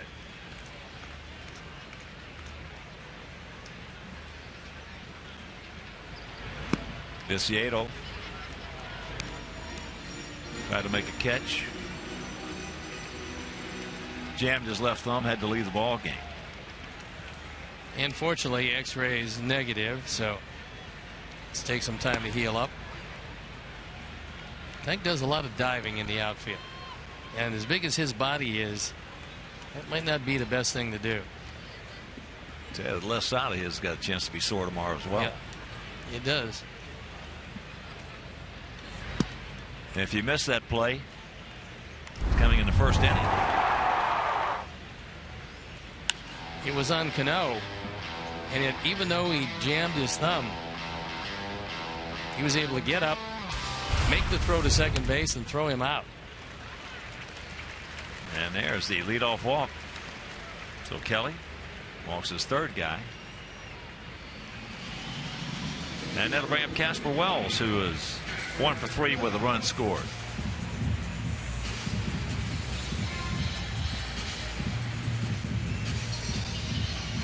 This is a bonanza. 6 walks tonight.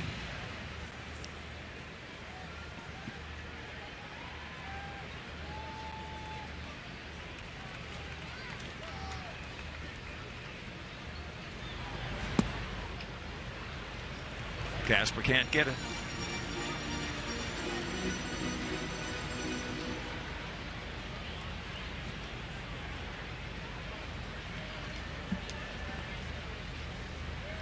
The Dodgers continue their road win streak.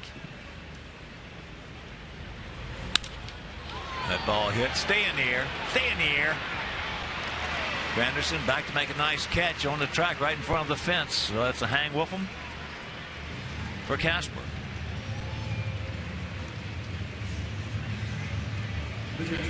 Zach Greinke head-to-head with Adam Wainwright in a great matchup.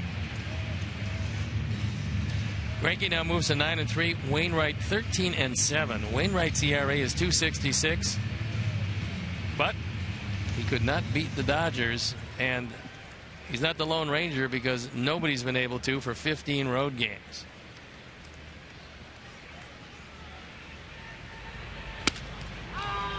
First pitch strike to Josh, who was 1 for 3, a single and a run scored. He started off the second inning with a sharp single in the left field, came around.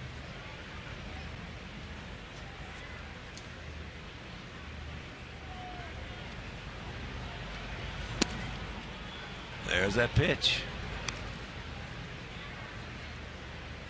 He's going to keep seeing a whole lot of these until he either lays off them or decides he wants to go to right field. But pulling out that lead side, that front side, you don't have much of a chance on that. Well, he's going to have to make an adjustment where he stands in that box. Where would you want him to stand? Right on top of the plate. Right on top. Knowing that he's got pretty quick hands on the inside fastball? Yeah, he can hit with short arms. Yeah. But, you know, it's easy to say. Tough to do. Some guys just can't hit. There's that pitch again. Just can't hit standing close to the plate. They just can't move up on the plate and hit because they've never done it. I talked to Frank Robinson, another Hall of Famer, about that very thing. And I said, you stood right on top of the plate, because I faced him when he was late in his career and right. He couldn't get around anymore. But I said, why did you stand on top of the plate? He goes, well, I wanted to take the outside corner away from the pitcher, and I was quick enough to get around on anybody's fastball inside. And I said, it seems like a pretty simple concept. Why don't more guys do it? He said, they get tired of getting hit. Well,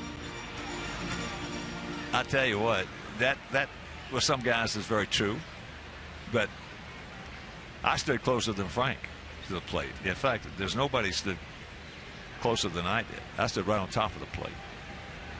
I only got hit 6 times in 9 years. That ball hit hard. Get by him, it will. So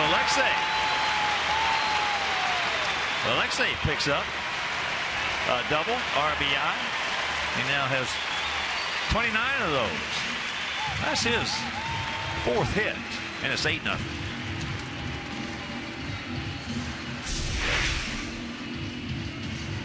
That's a fastball, and it kind of drifts belt high, middle in, and even with the speed of Gardner, he got no chance of getting there. So the leadoff walk comes around the score. There was another factor in your day also, which carried over into my day, is that guys knew how to turn into and away from the pitch. Yeah. Because they got knocked down a lot more. Yeah. A lot of guys threw inside much more so than today, and hitters who dove to the outside corner, they were few and far between because they didn't allow them to pad up the lead elbow. Well, very few guys dove back in those days. Those pitchers didn't like you diving on them. No, they did not. And if you dove on them, you're probably going to get drilled. I feel bad for pitchers. I never thought I'd say this. I feel bad for pitchers today because it's tough to pitch inside. Because, first of all, you don't have that many umpires, percentage-wise, that will call the inside strike. They'll give you a couple inches off the outside, but they won't give you the inside strike. And back in those days, they had umpires that give you 3 or 4 inches on the inside. As Rodriguez throws him out, but we pick up 1. We'll go to the 7th, trailing by 8.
Tonight, the whips.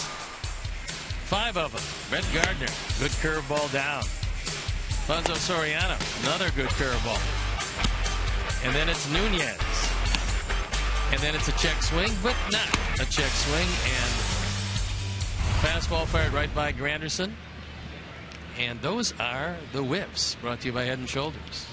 First pitch strike to Ichiro. Was popped to short and grounded to short. 8-0 Sox here in the top of the 7th inning.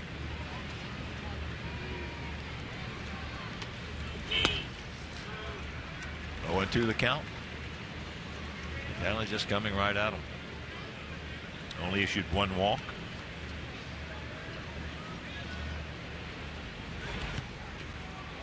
The one guy who's really seen him has been Vernon Wells, who's pounded the ball down the line all night. Other than that, he's done a pretty nice job. So 1-2 count on Ichiro. Leading off the 7th inning. It'll be Suzuki, Nunez, and Stewart, the bottom third of the order. One hopper, long throw by Keppinger, gets rid of it quickly and gets him by a step. Good play by Jeff Keppinger. Better believe it, he knew exactly who was running. And White Sox fans want to get closer to the action next time you're at US Cellular Field. We'll upgrade your seats directly from your mobile device through MLB's At the Ballpark app, available as a free download for iPhone and Android. Upgrading your seats is fast, simple, and fun. Hit the upgrade button when you get to the ballpark and enjoy the game from the comfort of your new seats. Yeah, that's just about as fast as Keppinger can get rid of a ball right there. Well, knowing how quick Ichiro gets down the line, he had very little choice. I think he's had a great night at third base tonight. To go with his hitting, can't beat that.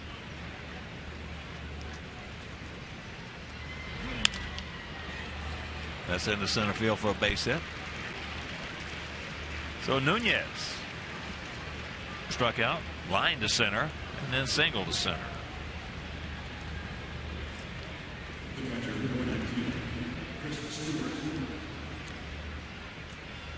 At the 102 pitch mark, Don Cooper calling the bullpen to get a little action.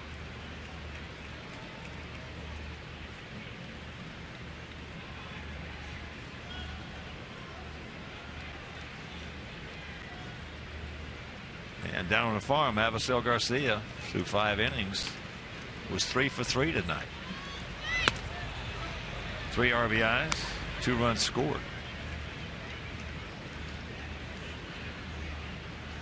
I don't think it's going to be too long. I hope until we get a look at him. I hope not. I'd love for our fans to be able to see this guy. He's exciting. Just the way he plays, his energy. 6'4", 240, can fly, and has a gun. Now, still got to work some with the offense. He's young, just turned 22 in June. There's a shot. Chris Stewart now 1 for 3. Well, you know, the one thing that Rick Hahn understands better than anyone is when you bring up Garcia, you're going to bring him up to play. And so until you're ready to bring him up to play every day, there's no reason to even think about it. No, they're not going to bring him up and set him down. And here comes Don Cooper wanting to spend a little time to get that bullpen ready to go.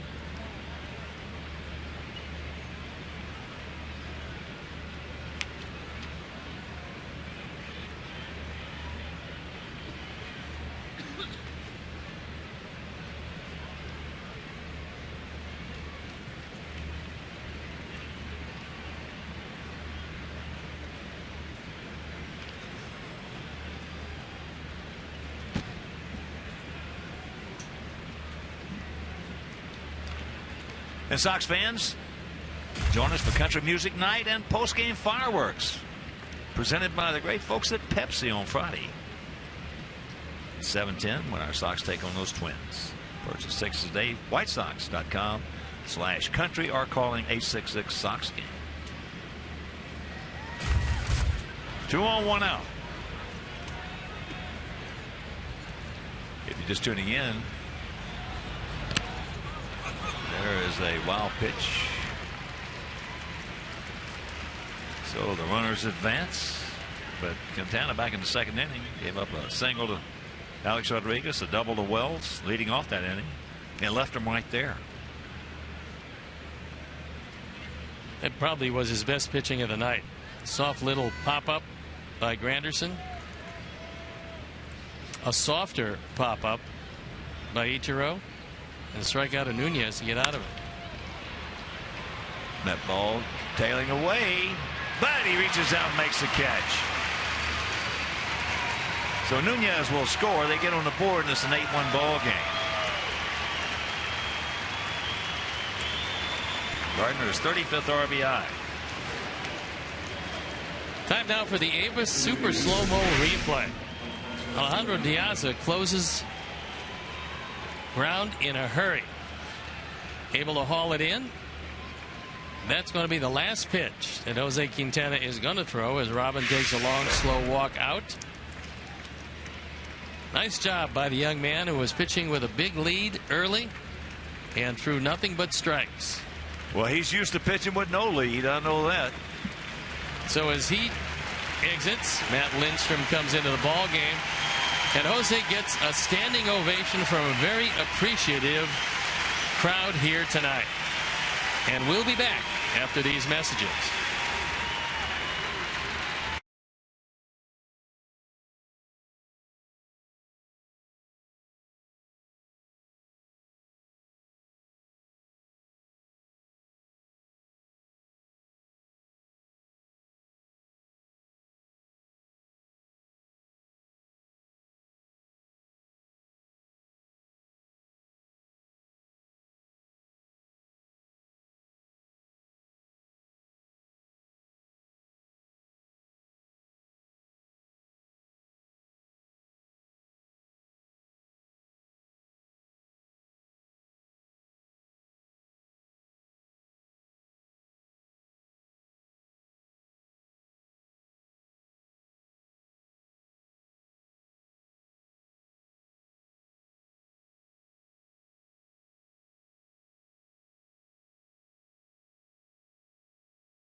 season long. Like us on Facebook, follow us on Twitter and Instagram. Pin us on Pinterest, add us to your circle on Google+, and reblog our unique Tumblr content. So, WhiteSox.com/connect today.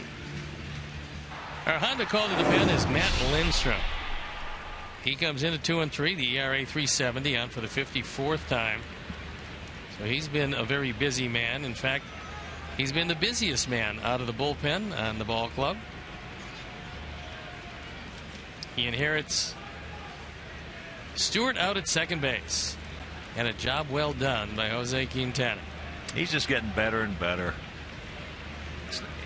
That's one of my real pleasures over all these years, watching youngsters come in to the major leagues, struggle a little bit at first, and all of a sudden find their way, and there you can see there it takes off, and there they start improving. Pretty solid numbers. Of course, he's responsible for Stewart out at second base. That young man in the front of your picture there is doing the same thing. Hector, he'll be out there on Wednesday against CC, and of course Andre Rienzo. That's a pretty young threesome to be 60% of what has been a very good starting rotation. Then you take 24-year-old Chris Sale, 28-year-old Johnny Danks. It's good building blocks. Well, it is. That's the reason, you know what, as I said, I disagreed with Rick the other day when we had that thing. I don't think, if a couple of moves are made, I just don't think it's going to take that long. I really, not when you've got that kind of pitching staff. Soriano. It's not going to happen overnight for sure, but just a couple of moves here and there, a couple of additions, a couple of subtractions, and this club next year can be in position to contend with that pitching staff and that bullpen.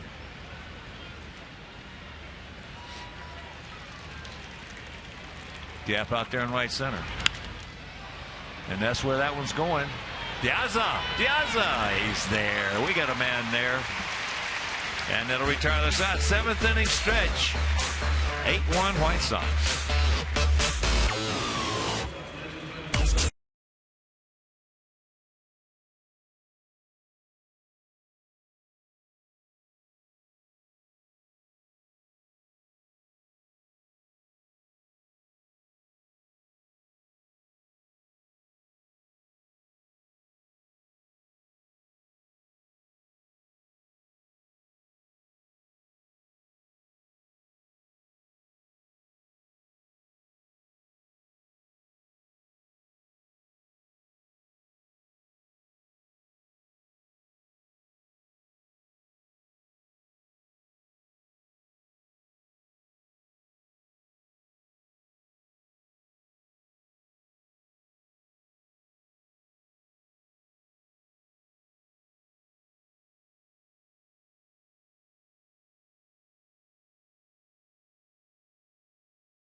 Will receive a game card worth and containing a promotional code for an additional 5% discount on your home electricity rate from Constellation, an Exelon company. So WhiteSox.com or 866-SOX-GAME. Got a new Yankee pitcher as Jose Quintana with a nice conversation with Don Cooper, who's got to be ecstatic with how the young man worked tonight. And the new Yankee pitcher is Jabba Chamberlain. Chamberlain at 2-0, the ERA just under 5. Right-handers have been killing him. Left-handers he's actually done a good job against. 1 point, the sky was the limit for Chamberlain. Had a great arm. They didn't know if they were going to make him the heir apparent to Mariano Rivera, or if they were going to make him a premier setup man, or if they were going to start him. And somewhere along the line he had a number of injuries, and now he's a guy trying to find a spot. I think what upset a lot of people, and it certainly didn't help the kid out at all either, is all of a sudden he's in the bullpen, and now the season starts, and now you want to make him starter. That's not a good move. No, that's tough to do. That is not a good move. They should have let the baseball people decide on that thing rather than the front office. Well, you know it just as well as anybody. Sometimes it doesn't work out that way. That's for sure. Breaking ball strike. Alex, 2 for 3. 4 RBIs in this ball game. A run scored and a stolen base.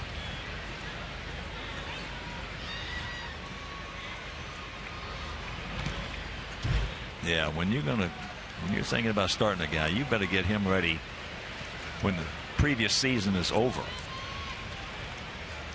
Coming out of that bullpen. A lot easier to go from starter to bullpen than it is from bullpen to starter. There's no doubt about that.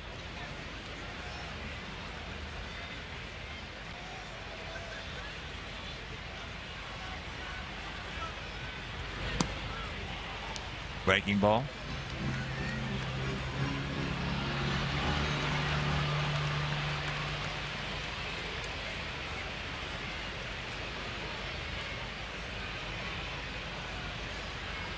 Also down on the farm, Brandon Jacobs.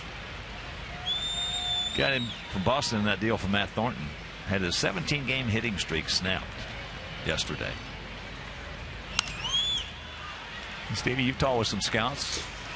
Yeah, they said that they believe that he can hit. They think that at this point, that's probably the best part of his game. They got to smooth out some of the other things about him, but he's still young enough. And the one thing you can't teach is size and strength. You can get guys stronger. You can't teach size. And he's got good size, good strength. And apparently, with a hitting streak that long, he knows how to put the bat on the ball consistently. Well, you would think that he's got a nice approach. Jabba Chamberlain. 1 out.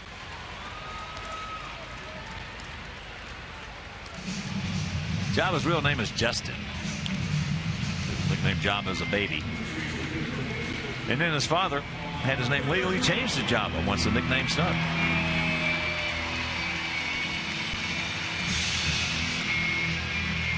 Jabba is one of only 3 current major leaguers who are full-blooded Native Americans. Jacoby Ellsbury and Kyle Loesch, the other 2. So here's Paulie. Paulie 1 for 3 with a walk. Look at the play by Nunez. That was a big effort at shortstop. Bounced over there by design. You figure once it gets by Rodriguez, you got no shot. Well, Nunez got a strong enough arm to get it there in plenty of time.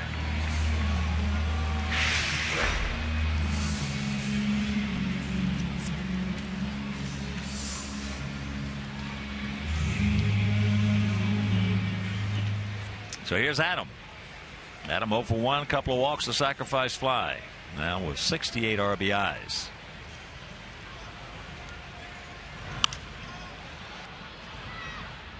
That 95-mile-an-hour fastball.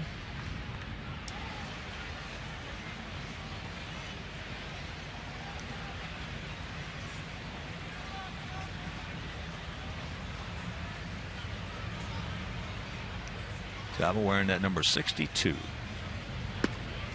I like his consistency in the postseason. 2.84 ERA in division series. 2.84 ERA in the league championship series. 2.87 ERA in the World Series. That'll work. That'll work is right. Of course, that's when they decided to allow him to stay in that bullpen.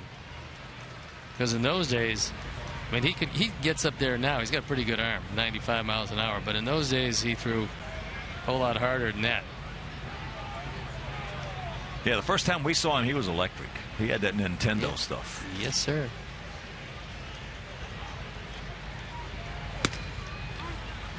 That one, 96. The reason he wears number 62, though, because they add up to 8. Yeah, one of his good buddies growing up died of brain cancer, and his buddy wore number 8, but of course he can't wear that with the Yankees. No, you can't. It's been retired twice. Once for Bill Dickey and the other for 3-time MVP Yogi Berra. For you youngsters out there who never saw Yogi Berra, if you looked at Yogi Berra and you said, there's a 3-time MVP, you got to be kidding me. Yeah. He was an 18-time All-Star or 21-time All-Star. There's ball 4 and a 3-time MVP. Well, you look at him, he's a very small guy. Swung at everything. You know, he goes completely against the mold of what they're teaching you, because they're saying, well, you can't possibly swing at everything and succeed, because obviously with a nose-to-toe strike zone and, you know, 6 inches inside, 6 inches outside, eventually they're going to get to you. Well, they didn't get to Yogi. He got to most of them. I'll tell you, his Yogiisms are legendary in this game. Thank goodness. Gordon takes ball 1.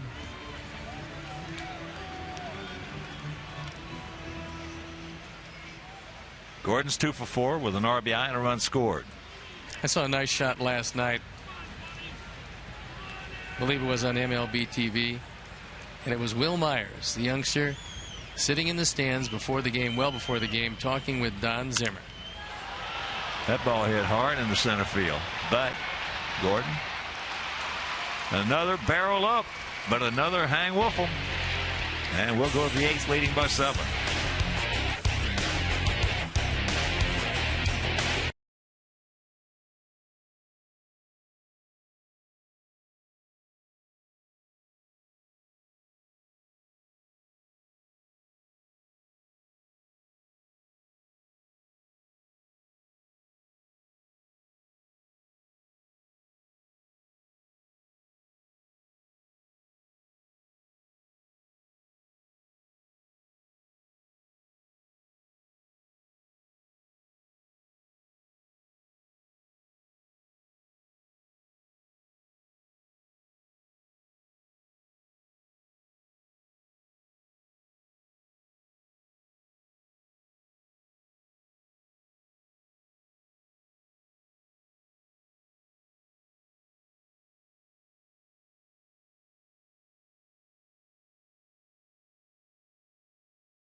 On tape. Are you there? Are you live? Are you sure?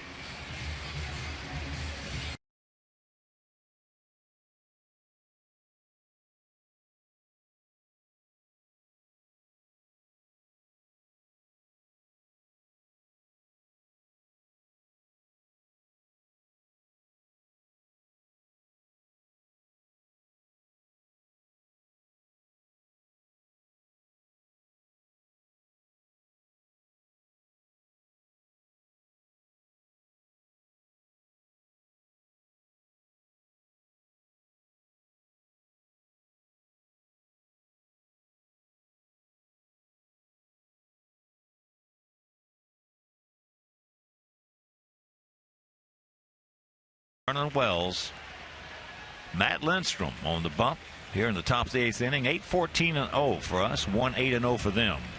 They have stranded 7. We have stranded 13. As Cano can't get it. Boy, Robinson's got some big hands for a guy who's not that big. My partner, Steve Stone's got some big hands for a guy who's not that big, too. That's one reason he had that great curveball. I think that was a big part of it. I mean, yeah. I really believe you need fairly long fingers to impart the spin on the baseball. Ouch. Ooh, that got him. Matt wants an appeal to Jerry Lane to see if he swung, but I don't think so. Well, so the leadoff man aboard, and that'll bring up Alex.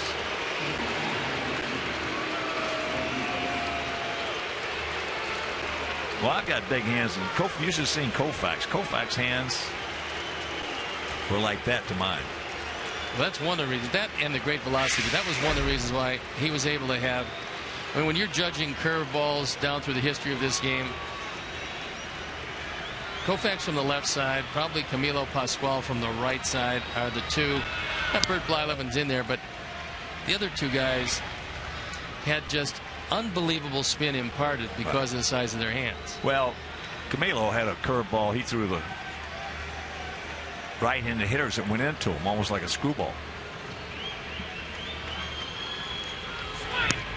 As Rodriguez 1 for 3, a single to left, a fly out to center, and then he muscled one out to the track in left.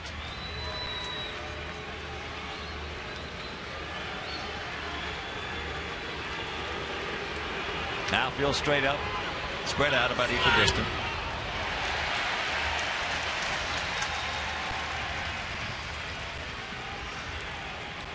David Percy warming up in the bullpen.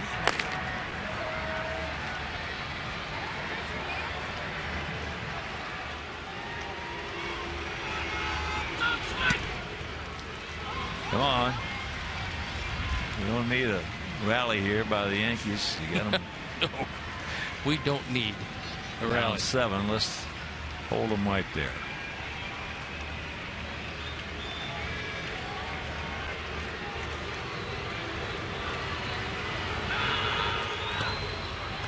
There's the strike.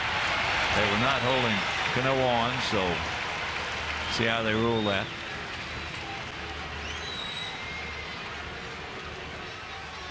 Fielder's choice, indifference, no stolen base.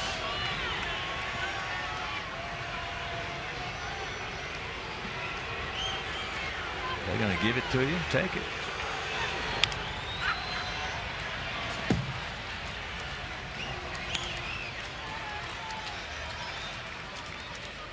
Count hangs 3 balls, 2 strikes.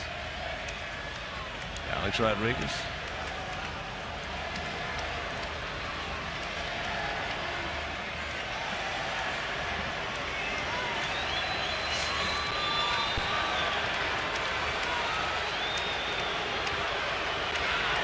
Oh, man, that's going to get a lot of them right there. That was not a get-me-over. He gone. No, he threw the best slider he could throw, and he knew that if he could get it in the zone, he was going to look at it for strike 3. This one has late break. It's not anything close to a get-me-over. It absolutely freezes A-Rod, and he starts walking before it's called. And he can accept that. Hitters, veteran hitters can accept that. Young players can't. So here's Wells. He has hit 3 shots in this ball game. 2 doubles, a single. And now he's 3 for 4. Low throw. Nice pick by Paulie on a low throw by Alexa.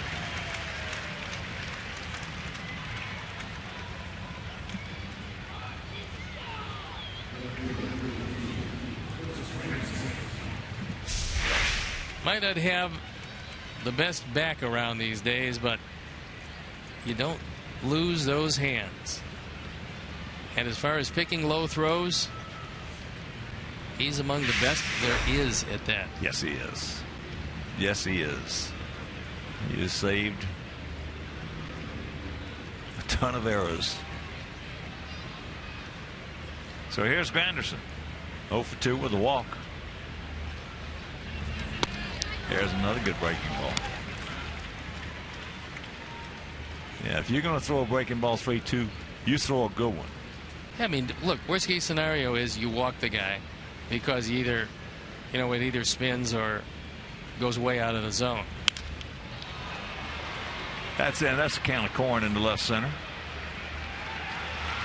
So he hits Cano, pitches over that. We'll go to the bottom of the 8th, leading 8-1.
Greenwood and watch the Southsiders battle the Bronx Bombers. It's a Miller Lite baseball viewing party with great drink specials, prizes, and more. Come to Lawler's in Mount Greenwood Wednesday night at 7.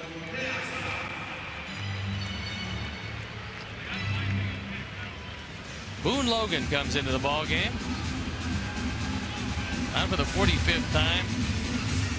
This turns into a very good pitcher. Of course, you all remember him from his days here with the Sox.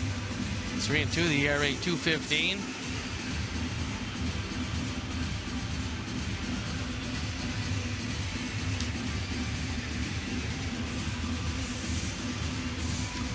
So, Diaz will lead it off. And checking some other scores, Detroit beat Cleveland.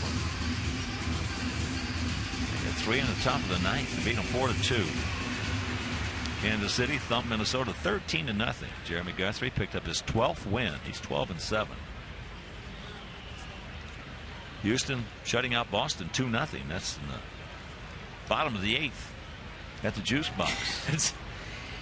That's at times an amazing team, those Astros. They'll give you 27. They will give you 27. Bo Porter got those guys playing their behinds off. Yeah, they do.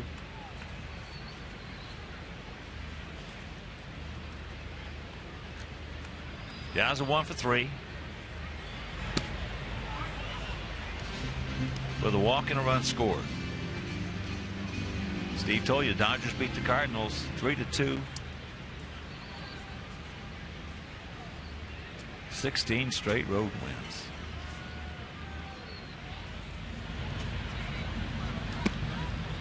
Close pitch.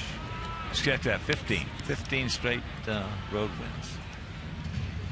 Atlanta over the Nats 3-2 in Washington. Angels leading Texas 1-0. Bottom of the 4th at the Big A.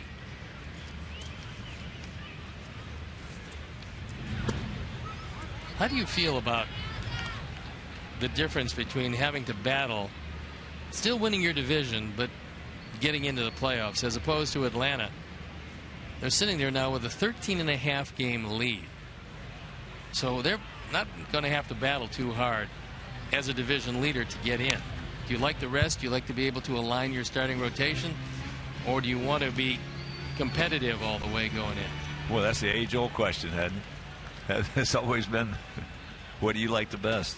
And you get a variance of opinions. I mean, is there any rhyme or reason to why one team will be successful with that big lead and the other will just battle their way in like St. Louis did the one year as a wild card? You know, like you, I don't think either one of us has the definitive answer on that because of the fact that it's the makeup of the ball club. Some ball clubs, I remember the Yankees when they were pretty good, didn't make any difference how much of a lead they had. When they went into when they went to the World Series, they didn't have divisional play back in those days, but they just came in and they waxed you. I mean, you know, it's just that simple. It's true. Then you look at St. Louis Cardinals under Tony La Russa. As that's out number one. Look at what they did in 2011. I mean, that to me is one of the greatest feats, comebacks. And then what they did in 06, they won 83 games. Yeah, that was amazing, the 83 games. And then to win it again as a wild card and have to battle and battle and battle and get there. And a lot of people rated them maybe the worst team in the playoffs that year. And all of a sudden, before you know it, they're wearing the crown again. Look at us in 05. Yep. You know, Cleveland almost caught us. It's not that we were playing terrible baseball. We had that one time 14-game lead. Cleveland was just playing magnificent baseball, and they got within a game and a half. And all of a sudden, we caught fire, went into Cleveland, swept them, won it by 6 games, and then went 11-1 in the playoffs to win the World Championship. That was pretty amazing. Yeah, it was. For me, I'd like to see it competitive all the way down to the wire and then go into postseason play, rather than have that huge lead and, you know, stay with that momentum. The only advantage a huge lead would give you, well, there would probably be two. One is to align your pitching staff exactly the way you want it, especially with matchups and knowing who you're going to play ahead of time. Right.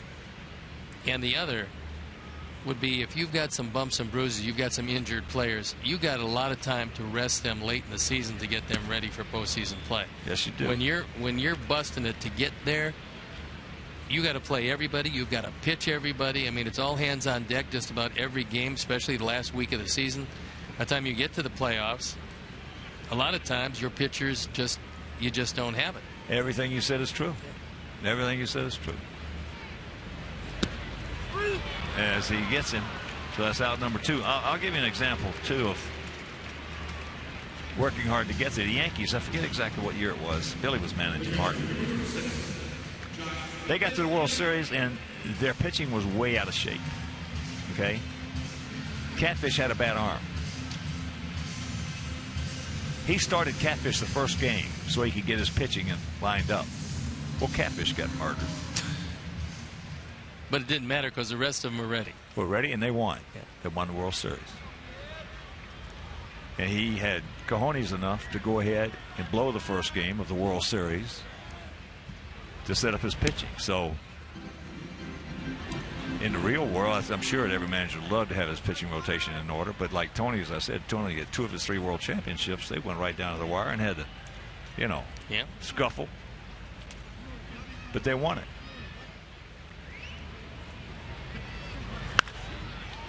Josh, he just missed that one. But good inning for Boone Logan. A couple of strikeouts, 1, 2, 3, and we're into the 9th.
number 4, batting in the lineup. Leadoff inning for New York, the third baseman, number 13.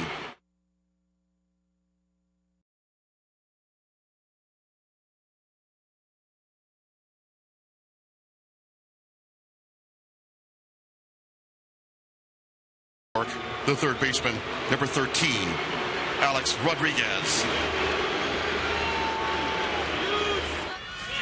Just like we promised you earlier in the game, it's Miller time, brought to you by Miller Lite.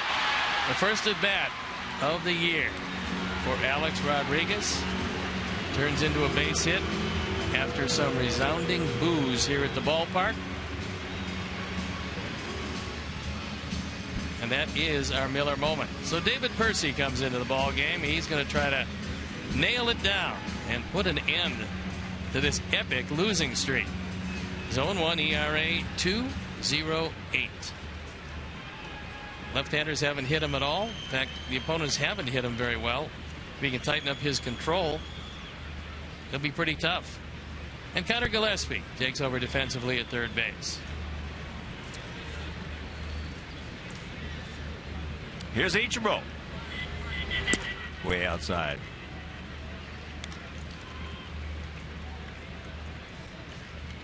Evidently Puig's relay throw tonight is in the Dodger highlights. Cuts down Alan Craig. And that Dodger 3-2 win. That's surprising, because I didn't think he threw very well when we saw him throw from the warning track all the way to third base. Right. I thought that was wind blowing. I'll tell you what, that even hurt my arm just watching it. Jeez.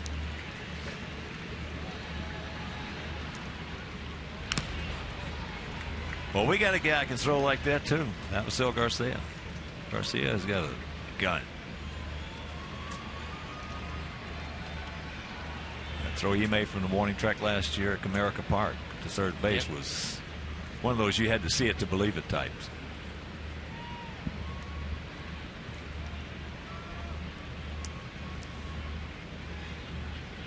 Ichiro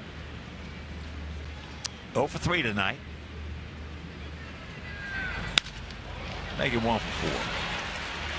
So the leadoff man aboard.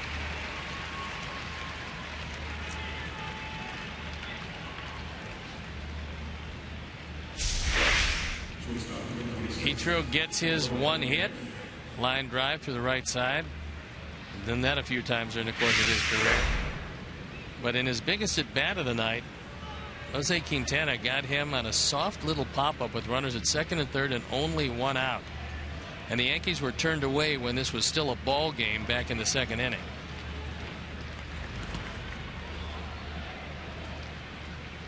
Nunez has struck out, lined hard to center, and singled hard to center.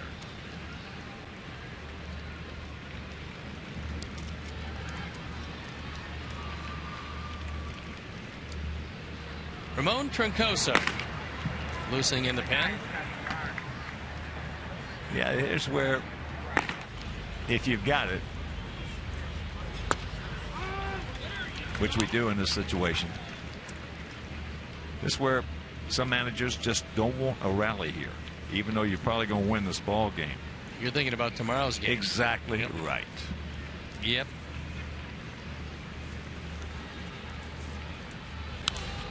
Fouls that back.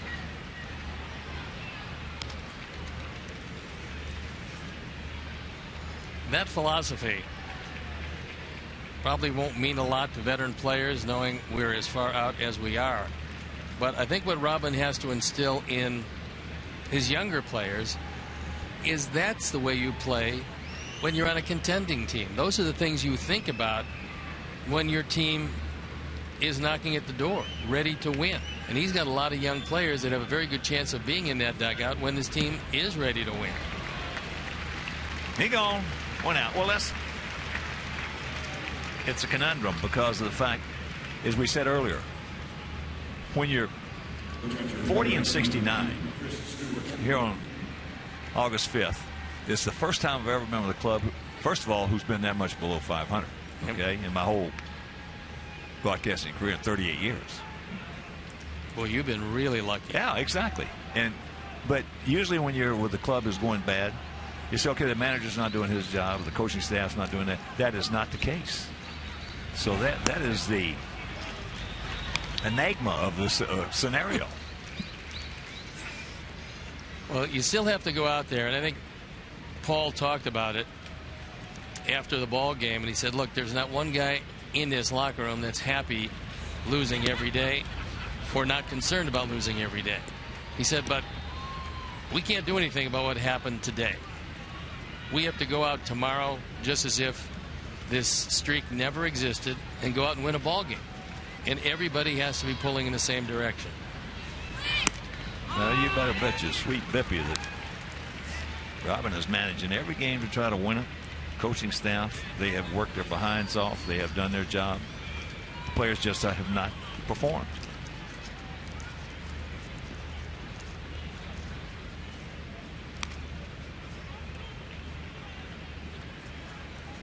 Well, I usually refer to it when you talk about managers who have shown they can manage and then they fall on some hard times as the Sparky Anderson syndrome. Because he was a genius when he was with the Big Red Machine. And then he went to Detroit, and on that plane ride from Cincinnati to Detroit, he became an idiot because he finished in last place. Well, you're stating it the way it was perceived. I mean, that's exactly what it was. They came in last place. Took him 5 years, and Sparky won again. He could suddenly manage again because he had the horses. Yep. That's right on the money. There's a strike. And the count 3-2 to Chris Stewart, who's 1 for 3.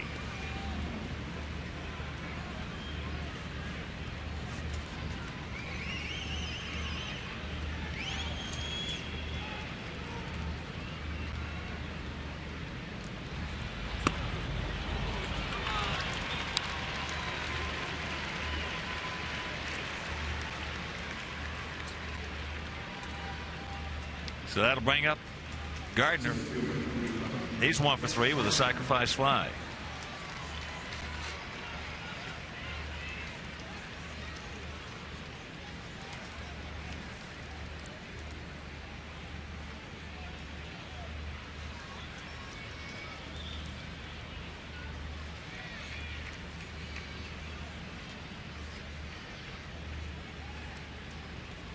Top of the 5th at the Big A. Angels shutting out Texas 1-0. Stevie, what you said earlier, they could have done a better job in anticipation. I think you have to know what's coming. Now, I think the biggest thing with Texas is that they felt that Nelson Cruz was going to appeal it. But well, you would think in that situation, though, that they would have talked to him, said, Nelson, what are you and your agent talking about? What are you going to do? Well, you know, look, this is not, it's not a criminal case, but it's not unlike one the way it was handled, in that you make a plea agreement, and that plea agreement says you're going to accept the suspension without pursuing it any further. All right, boys. Can you turn it? Yes. Wrap them up. And this ball game is over. And this 10-game losing streak is over.